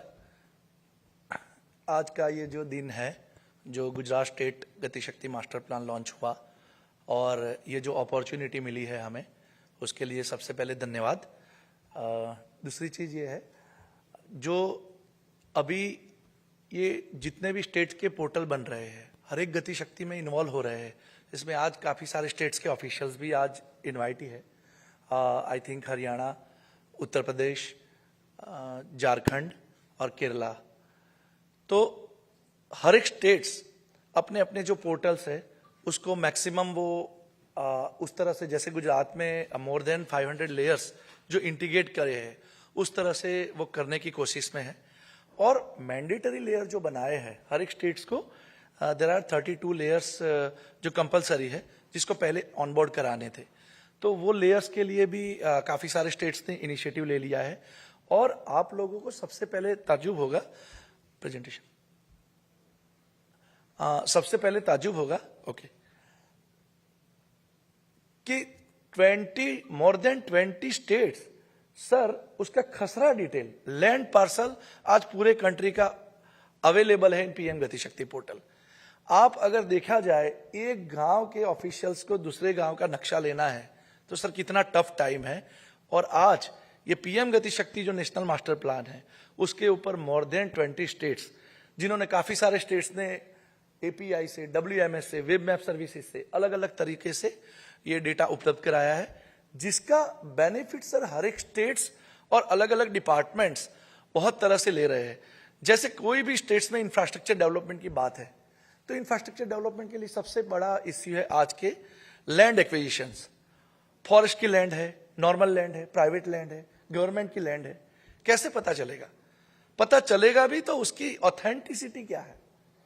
तो इस portal के अंदर ये जो 6 pillars है standards, जो कॉम्प्रिहेंसिवनेस, prioritisation, जो अभिषेक जी ने ऑलरेडी बहुत अच्छे से एक्सप्लेन कर दिया है, मोर देन 21 मिनिस्ट्रीज और सभी स्टेट्स और यूनियन टेरिटरीज, उसका पूरा डाटा एक प्लेटफॉर्म के अंदर इंटीग्रेट है। सर अब गति शक्ति वहां तक लिमिटेशन उसका नहीं है कि हम डेटा और लेयर की बात करेंगे। सर गति शक्ति ये प्लेटफॉर्म है जो नॉट ओनली डेटाबेस और लेयर, बल्कि फेसलेस एनओसी, जो अभी आगे प्रीवियसली जो सेशंस हुआ उसमें आपने एक्सप्लेन भी किया होगा और एग्जीबिशन में लगा हुआ भी है। आप सभी ऑफिशियल्स को मेरी तरफ से नम्र विनंती है, सभी लोग वो देख के जाइएगा कि जो 6 महीने का काम था वो 6 दिन में और 5 दिन में किस तरह से हो सकता है। उसके लिए जो इनिशिएटिव किए हैं, अभी गुजरात गवर्नमेंट ने सर 46 एनओसी फेसलेस कराए हैं, जो पीएम गति शक्ति के प्लेटफॉर्म पे अवेलेबल है। और उसमें से काफी सारे स्टेट्स ने हमें अप्रोच किया है कि इस तरह के टूल पूरे आत्मनिर्भर इन हाउस सिस्टम से बने हुए हैं, फॉरेन की कोई टेक्नोलॉजी नहीं लगी है इसमें, और पूरा डेटाबेस, टूल और टेक्नोलॉजी ये पूरी सर इन हाउस बनी हुई है। तो ये sir multi sector database, faceless NOC जो अप्रूवल्स है, जैसे सर ऑलरेडी बता चुके थे, CRZ नोटिफिकेशंस है, आपके आर्कियोलॉजिकल मॉन्यूमेंट साइट है, उस तरह के फॉरेस्ट सेंचुरीज है, और टेक्नोलॉजी, इन तीनों चीजों का समन्वय करते हुए ये डिसीजन सपोर्ट सिस्टम बना है। सर एक इंपॉर्टेंट चीज है सिंक्रोनाइजेशन। सर हमने एक डेमोन्स्ट्रेशन में भी एग्जांपल भी दिखाया है। सर रक्षा शक्ति सर्कल जो गुजरात के है, गांधीनगर के लोग, उनको ज्यादा आइडिया है। सर फ्लाईओवर ब्रिज भी बन रहा है, बाजू में मेट्रो ट्रेन का भी चल रहा है construction. Sir mobile application system से आएगा, डेटा से आएगा, इंटीग्रेट होगा, और मॉनिटरिंग तो आप कर ही सकते हो, वो टेक्नोलॉजी तो इसमें जोड़ी दी है। लेकिन नॉट ओनली दैट, हमने सर हिस्टोरिकल सैटेलाइट डेटा जो आप गूगल अर्थ में वगैरह नॉर्मल यूज करते हो, लेकिन ये पूरा इसरो से प्रोक्योर किया हुआ आत्मनिर्भर भारत के तौर पे कार्टोसेट 60 सेंटीमीटर सैटेलाइट डेटा, जिसके आधार पे आप एग्जिस्टिंग इंफ्रास्ट्रक्चर, दूसरे डिपार्टमेंट का इंफ्रास्ट्रक्चर और गैप, अगर गैप है तो इसको किस तरह से इसको लिया जाए या दोनों का पैरेलल डेवलपमेंट कैसे किया जाए। मान लो कि एक 2022 में बन के तैयार हो जाएगा और 2024 में तैयार होगा, ऐसा तो नहीं होना चाहिए। तो इस तरह की जो चीजें हैं इंपॉर्टेंट, उसके ऊपर मैं फोकस करना चाहूंगा। और तीसरी चीज सर डायनेमिक इसलिए है, हर एक स्टेट का अपना अपना बहुत अच्छा डेटा है। सर अभी रिसेंटली हमें हरियाणा गवर्नमेंट ने इनवाइट किया था इसी गति शक्ति के पोर्टल के लिए। सर इतने इंटरेस्टेड ऑफिशियल्स हैं और उन्होंने हर एक चीज को बोले ट्रेनिंग करेंगे, इसमें लाएंगे और जितने भी स्टेट के डिपार्टमेंट के पोर्टल पे अवेलेबल डेटाबेस है उसका सर डुप्लीकेशन ऑफ वर्क नहीं करेंगे, सीधा एपीआई से और WMS से जोड़ेंगे और डायनेमिक कोई भी उसमें चेंज होगा तो automatically it will reflect on PM गति शक्ति portal. Sir same Uttar Pradesh, Gujarat के बाद अगर देखा जाए उत्तर प्रदेश ने लॉट्स ऑफ लेयर्स हमें प्रोवाइड किए हैं, काफी सारे टूल्स बनवाए हैं, हमारे बीच में उनके ऑफिशियल्स है। इवन झारखंड, सर आपको ताजुब होगा एक ही बार ओनली वीडियो कॉन्फ्रेंसिंग से इनके साथ इंटरेक्शन हुआ है और मोर देन 40 लेयर्स, और अभी टूल के लिए उन्होंने बोल दिया है कि इस तरह के टूल हमें आप अवेलेबल कराओ इन हाउस और आत्मनिर्भर भारत के तौर पे, ताकि जल्दी से जल्दी हम काम कर पाए। सर दूसरी चीज है सर ये जो फ्रेमवर्क लिया है, क्योंकि सबसे पहली चीज आती है बेस मैप। आप बेस मैप कौन सा यूज कर रहे हैं? सर सर्वे ऑफ इंडिया का, ministry of science and technology का हमने जो जियो स्पाशियल फ्रेम है उसको यूज किया है। और आपको ताज्जुब होगा सर, अभी आफ्टर वीक सर हर एक पोर्टल पे states as well as national master plan 250 से ज्यादा लेयर सर्वे ऑफ इंडिया के इसके ऊपर अवेलेबल होंगे। अभी हमारी टीम ने कंप्लीट कर ली है, क्योंकि काफी बार ऐसा होता है सर्वे ऑफ इंडिया में रिजर्व फॉरेस्ट कौन सा है, प्रोटेक्टेड फॉरेस्ट कौन सा है, किसी को डीपीआर बनाए, अंडरग्राउंड पाइपलाइन कौन सी जा रही थी, पहले सूखी हुई नदी कौन सी थी, या paleo channels, that is also important sir. पहले यहां रिवर थी, अब मॉर्फोमेट्री चेंज हो गई, फ्लडिंग की वजह से वो 10 किलोमीटर दूर चली गई। उसकी हिस्ट्री, अगर ब्रिज प्रपोज करना है तो ब्रिज का स्पान कितना रखोगे, सिविल इंजीनियर को सपोर्ट करने के लिए ये टूल्स और टेक्नोलॉजी पूरी तरह से तैयार हो गई है sir. Sir satellite data already मैं बता चुका हूं, जो इसरो से हम प्रोक्योर कर रहे हैं, और 70% सैटेलाइट डेटा इसके ऊपर ऑनबोर्ड करा दिया गया है। सर सबसे बड़ी बात सर्वे नंबर, अगर किसी भी यूजर को आप पूछोगे कि लास्ट यूनिट कौन सा है माइक्रो लेवल डेटा, तो सर एक खसरा की बात आएगी सर्वे नंबर, और हाउस होल्ड, अर्बन एरिया की बात करेंगे तो sir house hold. Sir house hold के डेटा के साथ अभी महाराष्ट्र गवर्नमेंट ने हमसे एक एक्सरसाइज कराई है, कोई ड्रोन टेक्नोलॉजी नहीं, आत्मनिर्भर भारत के तौर पे पूरा प्रॉपर्टी का, टैक्स का डेटा, मोबाइल टेक्नोलॉजी और सैटेलाइट डेटा और उनके डिपार्टमेंट का डेटा, तीनों चीजों को जोड़ के हमने एक सिस्टम बनाई है, ताकि प्रॉपर्टी टैक्स कलेक्शंस और जितना भी डेटा है उसकी सिस्टम सर इससे जुड़ जाएगी। और अभी राइट नाउ 161 नगर पालिका और जितने भी महानगर पालिका है गुजरात गवर्नमेंट की, सभी में मोबाइल टेक्नोलॉजी और वेब पोर्टल की मदद से जितने भी एसेट्स है वो अर्बन एरिया के उसके ऊपर सर मैप हो गए हैं, और उसका लाइव डैशबोर्ड है जिसके ऊपर आप रेगुलर देख सकते हो कि आपके नीचे किसी ऑफिशियल्स को आपने मॉनिटरिंग और काम करने के लिए दिया है तो कितने एसेट्स उन्होंने मार्क किए, और चेकर मेकर का कंसेप्ट है, ताकि हर एक डेटा को, इसमें सभी डेटा को वैलिडेट और ऑथेंटिकेट कर पाओ। सर ये पोर्टल नेशनल मास्टर प्लान है, जिसका जो माननीय प्रधानमंत्री साहब ने लॉन्च किया था, और हर एक स्टेट का इसमें मैकेनिज्म है, उससे आप एंटर कर सकते हो। सर इसमें एक चीज और भी हमने ऐड की है ड्यूरिंग द इंटरेक्शंस। सर काफी सारे स्टेट्स के ऑफिशियल्स का ये कहना था कि ये गति शक्ति है क्या, हम इसको कैसे यूज करेंगे। उसके लिए सर इसमें एक मैकेनिज्म डलवाई है कैपेसिटी बिल्डिंग के लिए। कोई भी यूजर पूरे हिंदुस्तान में कहीं से बैठे बैठे इसमें सर अपना स्लॉट बुक कर सकता है, कौन से स्लॉट को उसको ट्रेनिंग चाहिए, वीसी से चाहिए, फिजिकल विजिट करनी है, वो खुद कर सकते हैं, और एक रिपोर्ट जनरेट होता है सर, उसको ऑटोमेटिक मैसेज चला जाता है कि आपका ये स्लॉट बुक हो गया है, आपको इस दिन के लिए ट्रेनिंग के लिए आना है। सर इसके बाद में छोटे छोटे इनोवेशन किए, सर हर एक ऑफिशियल्स देखते होंगे, टिकटॉक देखते होंगे छोटे छोटे। सर हमने इसमें लंबे लंबे वीडियो नहीं बनाए हैं, 30 सेकेंड 60 सेकेंड्स के छोटे छोटे वीडियो रखे हैं। गति शक्ति क्या है, गो एरिया और नो गो एरिया क्या है। सर अभी काफी सारा गवर्नमेंट में ऐसा है, मान लो कि एक डिपार्टमेंट ने दूसरे डिपार्टमेंट को लैंड दे दी, या इंडस्ट्रियलिस्ट को इंडस्ट्री की लैंड दे दी, अलॉट कर दी। सर आफ्टर 3 मंथ्स उनको पता चलता है कि एज पर द सीपीसीबी नॉर्म्स और जीपीसीबी नॉर्म्स और जो भी स्टेट्स के एप्लीकेबल नॉर्म्स है, उसके आधार पे यहाँ पे ये नो गो एरिया है। तो बेस्ड ऑन क्राइटेरिया और पैरामीटर के आधार पे गो और नो गो एरिया आप डिसाइड कर सकते हो वेल इन एडवांस, ताकि आप सरकार को ये बता पाओ कि मेरे लिए ये सुटेबल लैंड नहीं है, मैं ये नॉर्म्स में मैं फिट नहीं हो रहा हूं, मेरे लिए रेगुलेशन में आ रहा हूं, मुझे ये लैंड दूसरी देनी पड़ेगी। Sir that type of facility also available in system. Sir अभी तक हमने अलग अलग स्टेट्स की और इंक्लूडिंग गुजरात गवर्नमेंट्स और सभी स्टेट्स और यूनियन टेरिटरीज की कैपेसिटी बिल्डिंग की ट्रेनिंग ऑलरेडी कर चुके हैं। सर ये स्लाइड इसलिए इंपॉर्टेंट है, आप देखिए सर कोई दिन ऐसा नहीं है ये स्लाइड में कोई ना कोई पैरामीटर ऐड नहीं होता है, इवन आज भी पैरामीटर ऐड हो गए। सर गति शक्ति प्लेटफॉर्म के अंदर जितनी चीजें हैं आप देख लीजिए, नेटवर्क प्लानिंग ग्रुप, मिनिस्ट्री के हाई इंपैक्ट प्रोजेक्ट्स, कैबिनेट से जो अप्रूव होते हैं वो projects. Sir 1 district 1 project. Sir अभी रिसेंटली प्रधानमंत्री साहब ने अमृत सरोवर की एक स्कीम लॉन्च की है, प्रोग्राम, हर एक डिस्ट्रिक्ट में 75 तालाब बनाने हैं, उसका पूरा इंटीग्रेशन इसके अंदर किया गया है। Government land information system GLIS। Sir national infrastructure pipeline, Gujarat के आई थिंक 1300 प्रोजेक्ट्स होंगे।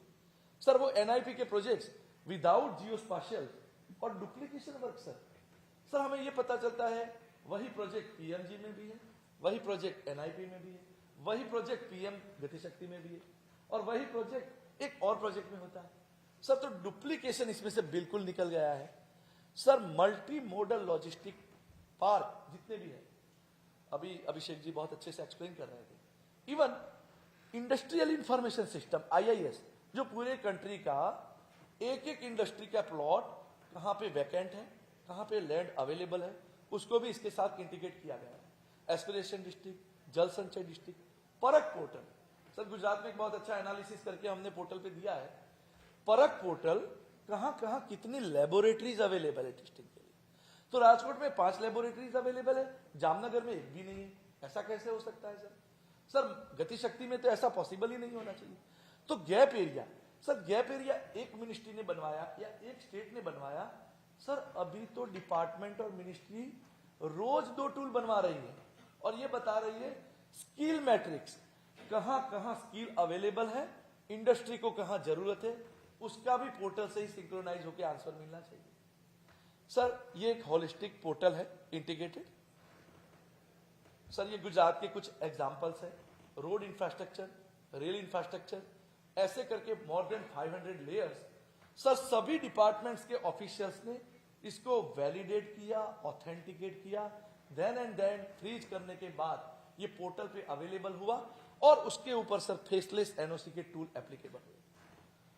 सर अभी गुजरात गवर्नमेंट में इरिगेशन डिपार्टमेंट भी कैनाल है, उसके रिजर्वायर है, अलग अलग कमांड एरिया है। Sir Sardar Sarovar Narmada Nigam limited SSNL, उसका भी पूरा कैनाल नेटवर्क से up to the minor canal network. इसका सर एक काम बहुत अच्छा किया था। सर हमने हर एक कैनाल के ज्यूरिडिक्शन के ऑफिशियल का मोबाइल नंबर, उनका ज्यूरिडिक्शन इसके साथ टैग कर दिया।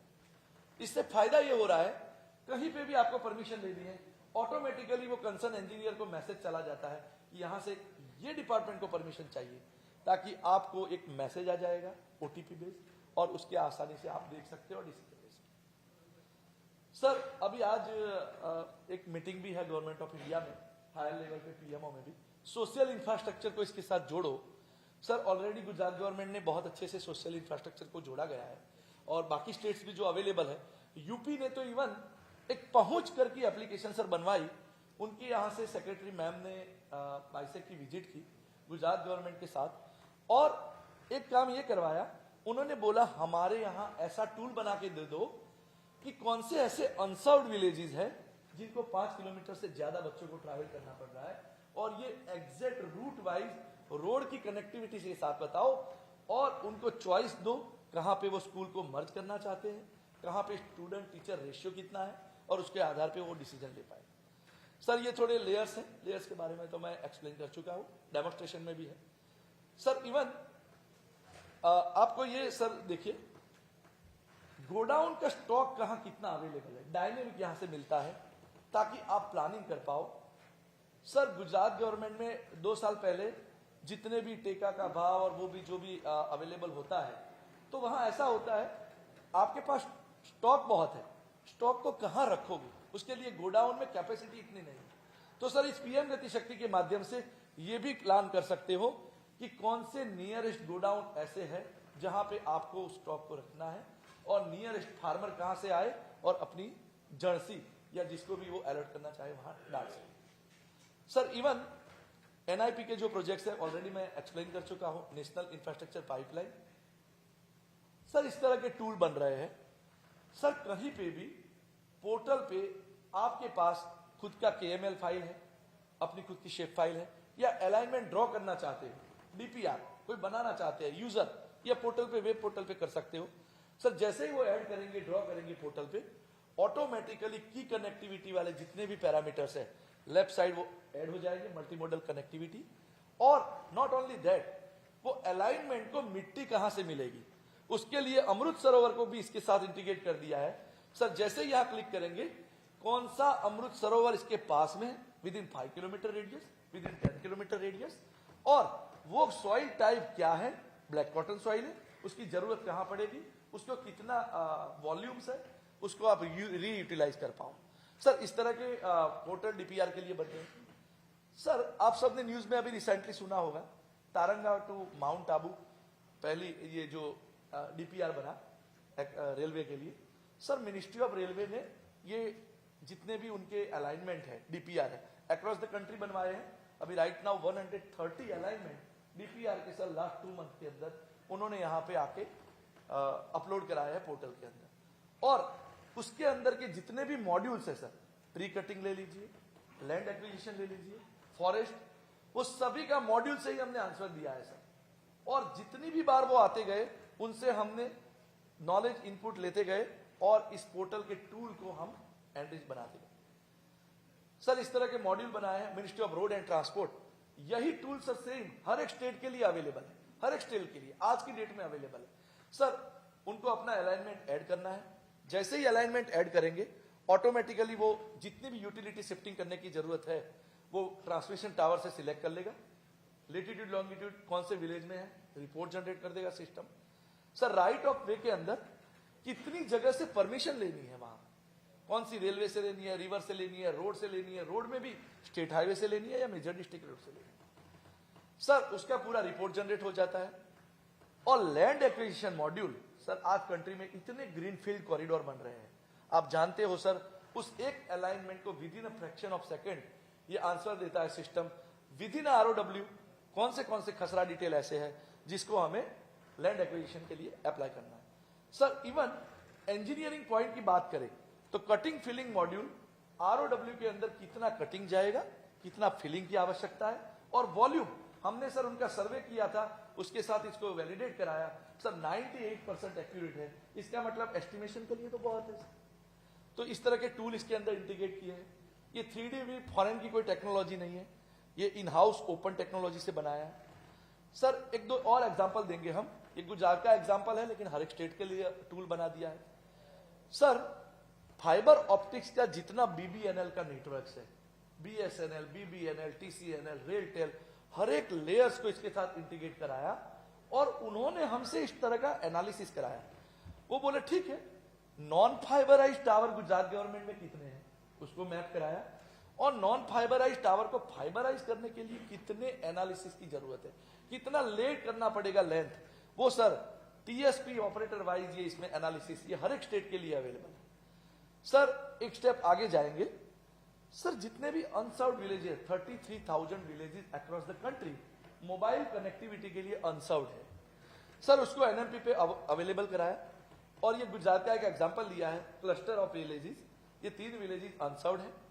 सर इसमें गवर्नमेंट लैंड कौन सी रहेगी, जहां पे प्रपोज टावर कहां रहेगा, और प्रपोज टावर को एनर्जी डिपार्टमेंट से बिजली कहां से मिलेगी। इवन नॉट ओनली दैट, अगर एनर्जी डिपार्टमेंट का गेटको का डेटा या any type of data distance ज्यादा है, सोलर से सनशाइन कितना रहेगा, सोलर की सनशाइन की अवेलेबिलिटी नहीं है, तो डीजल और पेट्रोल के स्टेशन कहां रहेंगे ताकि वो जल्दी से जल्दी इसका प्लानिंग कर पाए।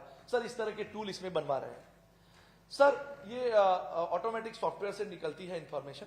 जैसे मैंने नेविगेशन में गुजरात किया, 4G saturation of dashboard, sir ये मैट्रिक्स ऑटोमेटिकली बनता है। प्रपोज टावर कहां लेटीट्यूड लॉन्गिट्यूड कहां बनेंगे, गवर्नमेंट की लैंड पे बनेंगे या प्राइवेट पे बनेंगे, गवर्नमेंट की लैंड अवेलेबल ही नहीं है, टेरेन की कंडीशन कौन सी है, और distance from railway, distance from road and distance from energy assets. Sir एक चीज बहुत अच्छी उनके पास है, ये उनके पास थी पड़ी हुई। सर इसको एक छोटे से एफर्ट से कितना फायदा हो रहा है। सर उनका एक आरएफ कवरेज टूल है, ठीक, आरएफ कवरेज टूल है। आरएफ कवरेज टूल में रेड जो जोन है वो दिखा रहा है, वहां मोबाइल की कनेक्टिविटी नहीं है।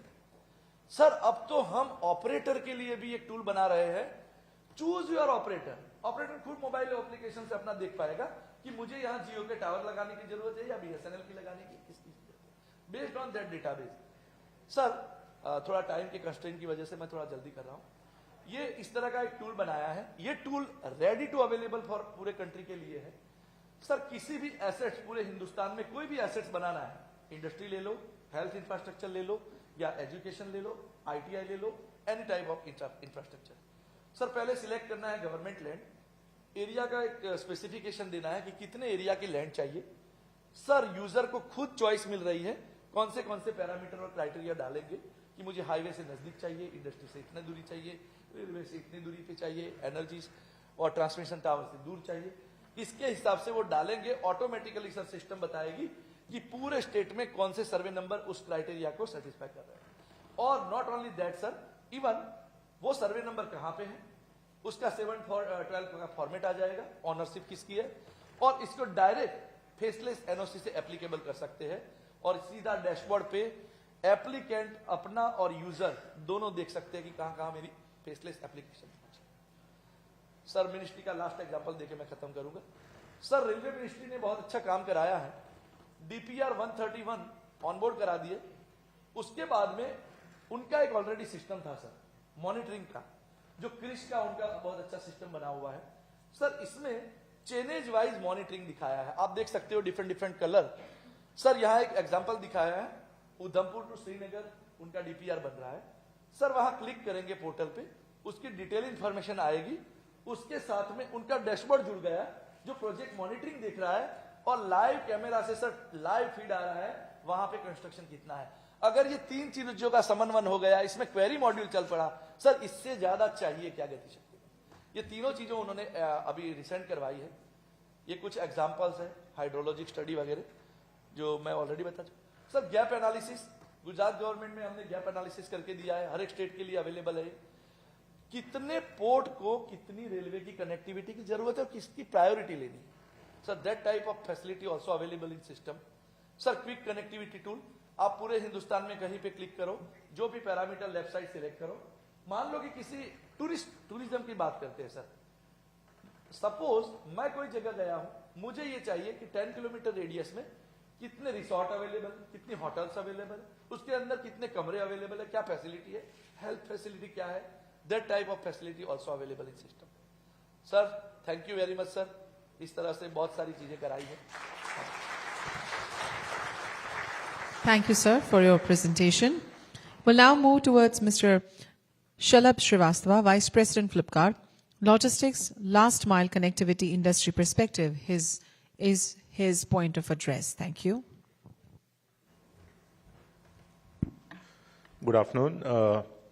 Dignitaries on stage, off stage, and friends from media. It's been an honor to be here for the last couple of hours to understand the kind of path-breaking work that Government of India and Government of Gujarat is leading, and the kind of opportunities that it opens up for the entire country to leapfrog India to the next level and move from being a follower to a leader in terms of logistics in a very short period of time. And I must say that the last couple of hours have been great education for me, and I will go back with a lot of ideas about how Flipkart can participate in this fantastic and exciting journey. So before I get on to last mile and talk a little bit about what it is, what are the challenges that we face, what are the overlaps with Gati Shakti, and what are some of the perspectives of last mile which we can add on to all the stuff, good stuff that we have seen so far.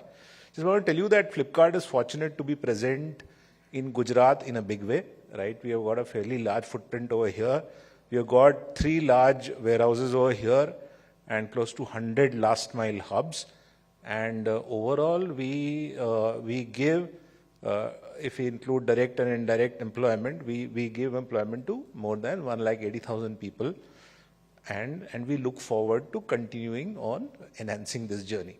We also have our largest marketplace seller base over here in Gujarat, right? More than 50,000 sellers.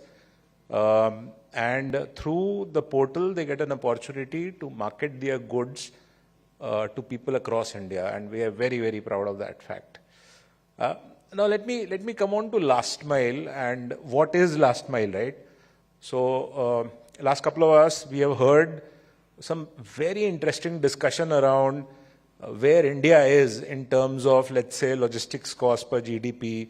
We are at 14%. Where is US and Europe? They're close to 7 or 8%. And unless we bridge that gap, our dream of becoming a logistics superpower and a hub will not really materialize.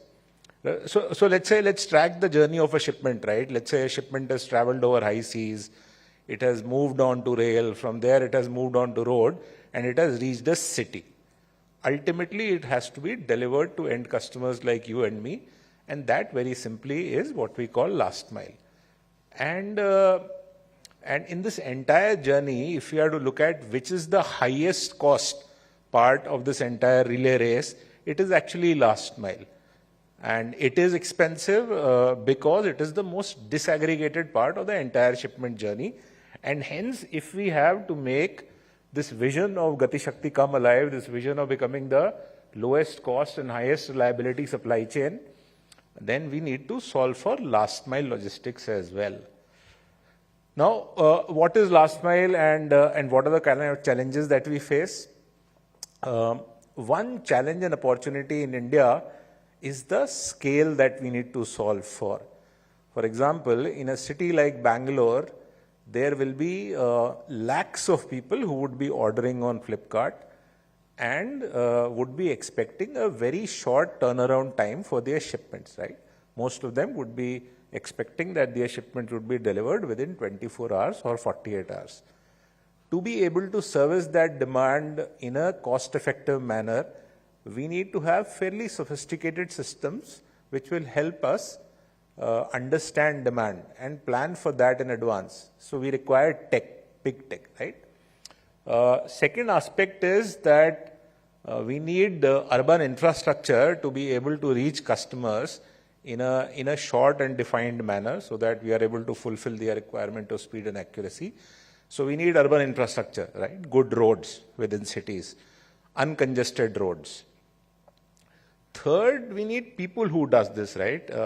Contrary to what a lot of people believe, drones are not being used in last mile, at least so far, in terms of shipment delivery.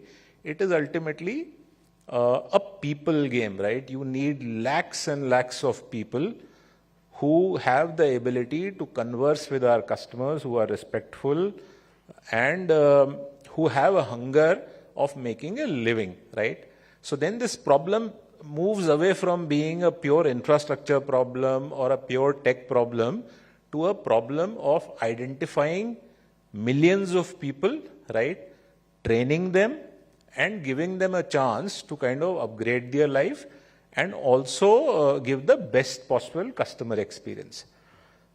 Now, India is a country where, if I tell you that one of the biggest problems that we face while we run our business is to find trained people who can do these specialized jobs for us. As a result, the biggest opportunity and challenge that we have, right, from a logistics perspective, from fulfilling customer expectations perspective is find people, train them, understand them, take care of them, retain them, and help them make a living. So this is one aspect where which opens up areas of collaboration between private sector and government. If we can work out mechanisms where, let's say, private sector can get access to the vast talent pool that is available in a country like India, in the hinterland, and we can kind of create curriculums around what specifically we need in terms of skill sets from these set of people. This will be a win-win for all. So some starts have been done in this. We have done some work with the government of Karnataka and a couple of other state governments, but we are looking forward to working a lot closer and in a lot bigger manner with all governments, and looking forward to collaborating with state government here in Gujarat as well on that. That will be, I believe, a massive unlock for people and also for business. The second aspect that I would want to talk about, and that is linked to people again, is that we give a lot of focus on what customers want, right? So you are a bunch of people here, I'm sure, would be customers of Flipkart, and we treat customers as gods, and we take whatever we promise to customers very, very seriously. What ultimately the customer experience is delivered by our people, feet on street, and I've been talking about that. So if we want to give the best possible customer experience to people like you, we need to give the best possible experience to people who work for us, right? People who work in warehouses and people who do last mile delivery for us. As a result, what we try to do is, we try to understand those guys almost as well as we try to understand end customers like you. We invest fairly heavily in terms of building cohorts of our last mile agents, in terms of understanding them, in terms of understanding what are the opportunities that they have in their life, what are the challenges that they have. And then we create tech-enabled capabilities to solve for their problems. Right? Let me give you an example. What do I mean by that? A bunch of these guys are either unbanked or underbanked, which means that if they fall on bad times and they want a loan for something, either they will not get that loan or they will get at an interest rate which will make their problem worse rather than solving it. So we partnered, so we found this problem very interesting and very pertinent. So we partnered with a couple of artificial intelligence-based startups who have figured out a credit scoring model which is much better and much more advanced than what our banks have been doing. Basis that, we launched the simple capability of giving an instant and intelligent loan to our last mile agents. So anyone who wants a loan can get money in his or her account in less than 5 minutes, right? The initial disbursement would be capped to, let's say, 5,000 rupees. And subsequently, whether that person is eligible for that money or not depends on his or her behavior. And what was astonishing for me was that this program has been live for close to 2 years, and the delinquency rate in this has been 0. So that kind of told us that if we do what is right for people, and if we use technology to kind of keep improving it, the results can be fairly spectacular. And the downstream goodness of this has been that these people have stuck around with us, and these are the people who provide the best experience to end customers like you. So that's our focus. That's been our focus in last mile. To summarize, the areas where we would want to collaborate with the government are some aspects of urban planning, right, which is very, very important from the infra pillar which is required for last mile. And the biggest area that which opens up for opportunities of collaboration is people, which is sourcing the right talent, especially from hinterland of India, getting them e-commerce ready or logistics ready, upskilling them, which will help them get ready for not just a job with Flipkart, but which will set them up beautifully for the rest of their lives.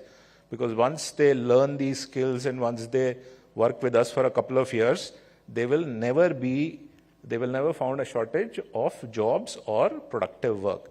That's what I had to share with you. it's been an honor being here, and I look forward to continuing on this journey. Thanks a lot. Thank you so much, sir, for sharing your experiences with Flipkart and with the government.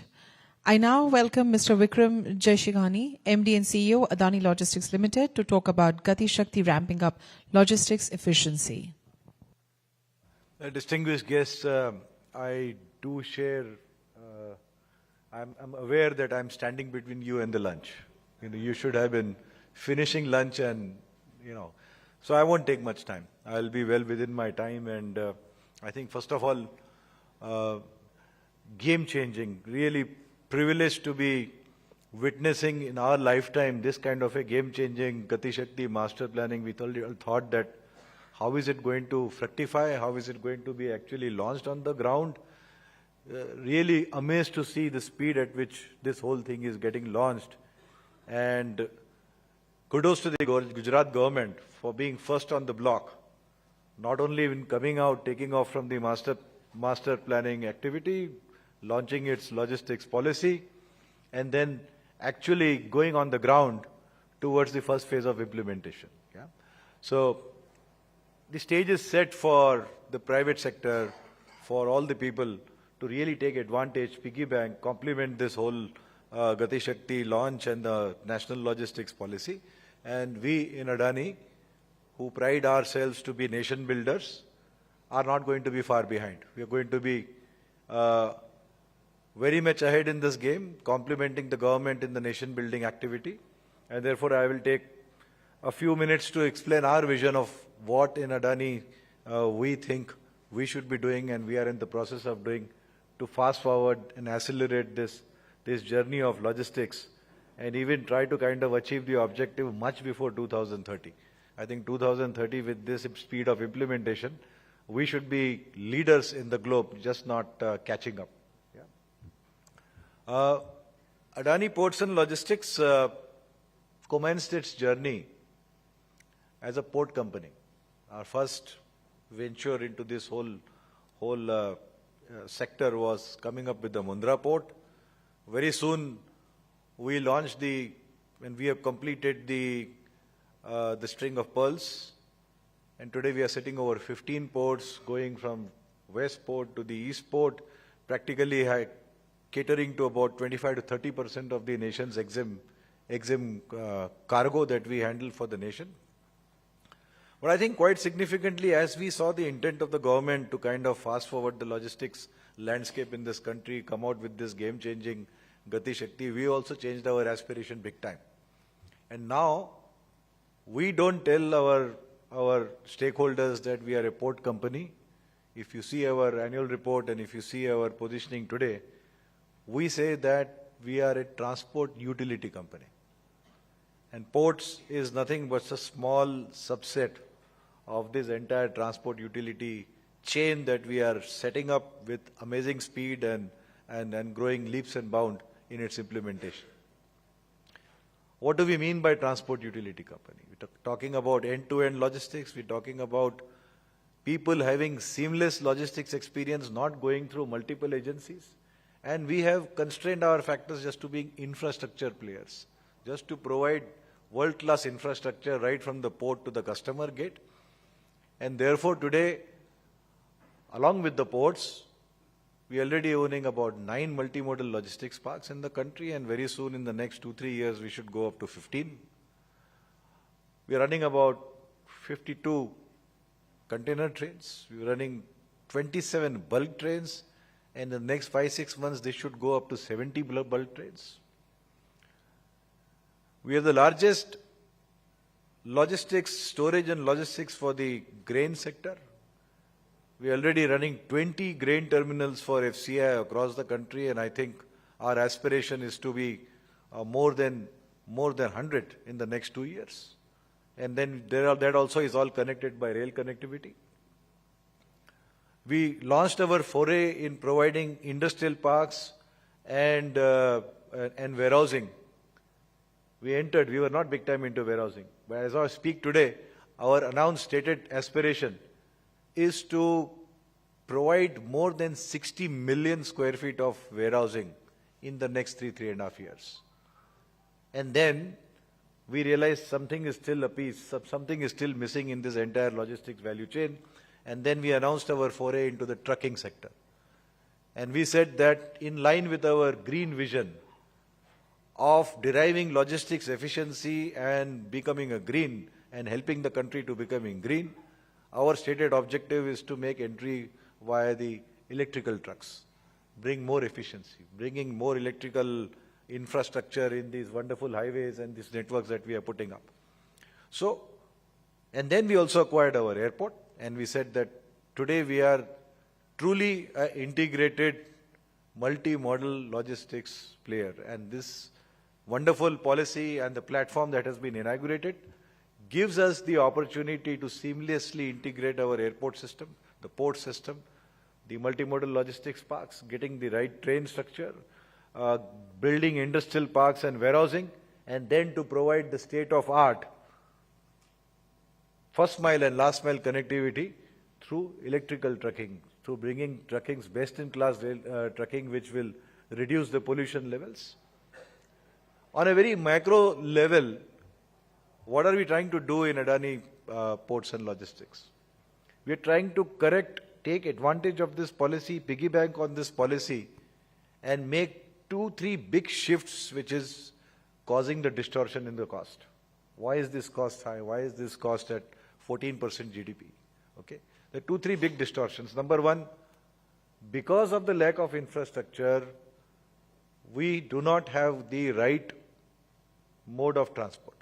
Okay. Today, if you see, most of the transport in the country is happening through trucking. Trucking has its own plane in the logistics ecosystem, but typically the rail coefficient, which in JNPT is about 14, 15, 16%, in Mundra it is about 27, 28%. Even Indian Railways in its game plan has published that this has to go to beyond 40%, 45% for us to be a cost-optimized logistic provider. So that's the first objective that we are going to achieve in this big scheme of things, using, taking advantage of the national logistics policy and the master plan to correct this imbalance. That's the first big thing that we are working very aggressively and very confident that we will make this shift happen through building the infrastructure at the right place and giving the right multimodal activity. The second big shift which has to happen and will now commence, I'm very confident, is increasing the container coefficient in the country.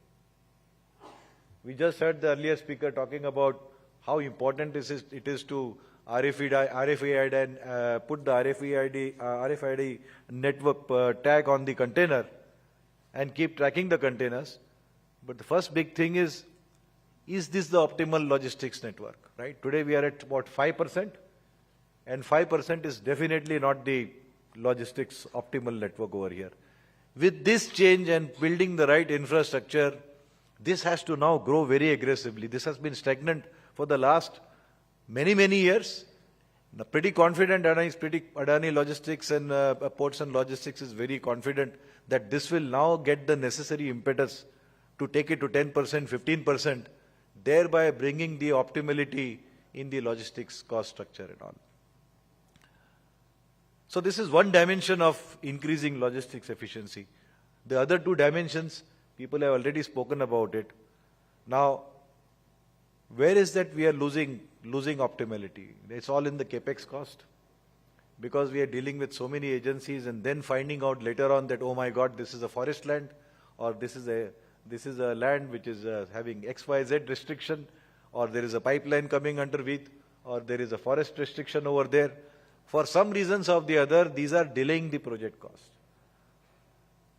Single window clearance will get us that advantage. Seeing these constraints well in advance at the project planning stage will give us the advantage. And therefore, the logistics capex cost, which is a very key determinant of the logistics cost, and the speed of execution, the timeliness of the execution, will then enable us to up the game and meet the stated objective of the national logistics policy. More important, as various states have embarked on their statewide national logistics policy, this is now the right time to collaborate when private sector is seeking investment into a strategic land parcel, he has to be supported by commensurate utility support from the state government. You can't go away, take a prime piece of land, and then you find that there is no approach road, and there are end restrictions in the approach road, or the rail line is not going to come over here because it is slated to go somewhere else. All these bottlenecks are now envisaged, will no longer remain in bottleneck, will be seen upfront, collaboration will be better, and therefore we are very convinced that there is going to be a sea change, game-changing development of the logistics sector in India, of which Adani Ports and Logistics will play a lead role. It's a stated objective of the company to accelerate this journey and play a lead role. Just to, before winding up and breaking up for lunch, just to give you a brief outlay of the projects that is going on currently only in Gujarat. We just commenced our multimodal logistics park in Virochand Nagar, Sanand, which is 1400 acres. The first phase of 300 acres where construction is going on in full swing will be up and running by April time frame. I think another 7 months and we should be up and running with the first double stack terminal out there with complete connectivity to the Mundra port double stack. Last mile, first mile again will be provided by our company, and with a seamless corridor, air corridor into the Ahmedabad airport, thereby making it the first largest truly multimodal logistics park with air, rail, road and port connectivity in the country. This is not a dream. We just have to wait for 6-7 months for us to see this game-changing thing which is happening right a few kilometers away from Ahmedabad. Just on 1st October, we took over the Nauka terminal in Vapi, which is the Tum. It's a very strategic terminal which will connect the JNPT port and the Hazira port, and Hazira port will obviously have very strong rail connectivity, which is the plan that this company has very openly stated. That terminal has been acquired by Adani Ports and Logistics, and one of the first projects that we are going to do, and we have started work, is integrating it with the direct freight corridor. And I think in the next 4 or 5 months, Tum will be the first directly connected direct freight corridor connected terminal, again giving double stack capability and tremendous speed of rail service into JNPT, into Hazira and into NRC across the country, making it one of those crown jewel terminals for all of us, for the trade, for the industry, changing the game rapidly. And all these things I'm talking about is few months down the line, not very long-term vision and all those things. Yeah. We are going to start work on DFC connectivity in Ankleshwar. Up there, we are starting work in the DFC connectivity. We'll start, that's little time away, but we'll start with Dadri, we'll start with Fulera in Jaipur, and we'll have a strong presence on DFC. We'll leverage DFC, and that's coming out big way. So this is just about the Gujarat plan. I'm just talking about the logistics plan in Gujarat. We have similar plans with similar speed and efficiency in all parts of the country, pan-India, north to south, east to west. And a parting word, this policy, this vision could not have come at a better time from the country. And I really, once again, before ending my talk, congratulate our Honorable Prime Minister and the government of Gujarat for really taking this with such speed, and with such enthusiasm, with such passion, that this country is truly slated for great times to come. That's now a certainty. And thank you very much for this patient listening. Thank you. Thank you so much, sir, for sharing with us the Adani Logistics plans and the action. Thank you. I will now request Sri Abhishek Chaudhary to hand over the mementos to all the three speakers.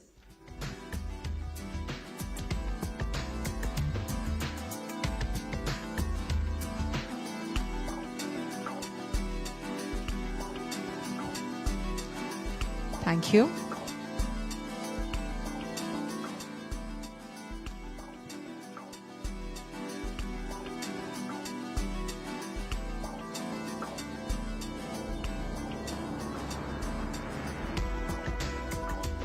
Thank Thank you.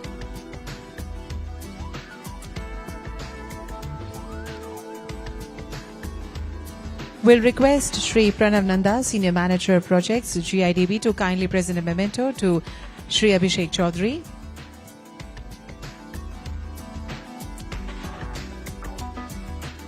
Thank you. And I request the speakers to kindly pose for a group photograph. Thank you. And to the august audience, it was great having you over here. You were very much obedient and wonderful audience. You can clap for yourself and you can join us for the lavish lunch. This is Dhwani signing off. Stay safe, stay healthy. Until we meet next. Bye-bye.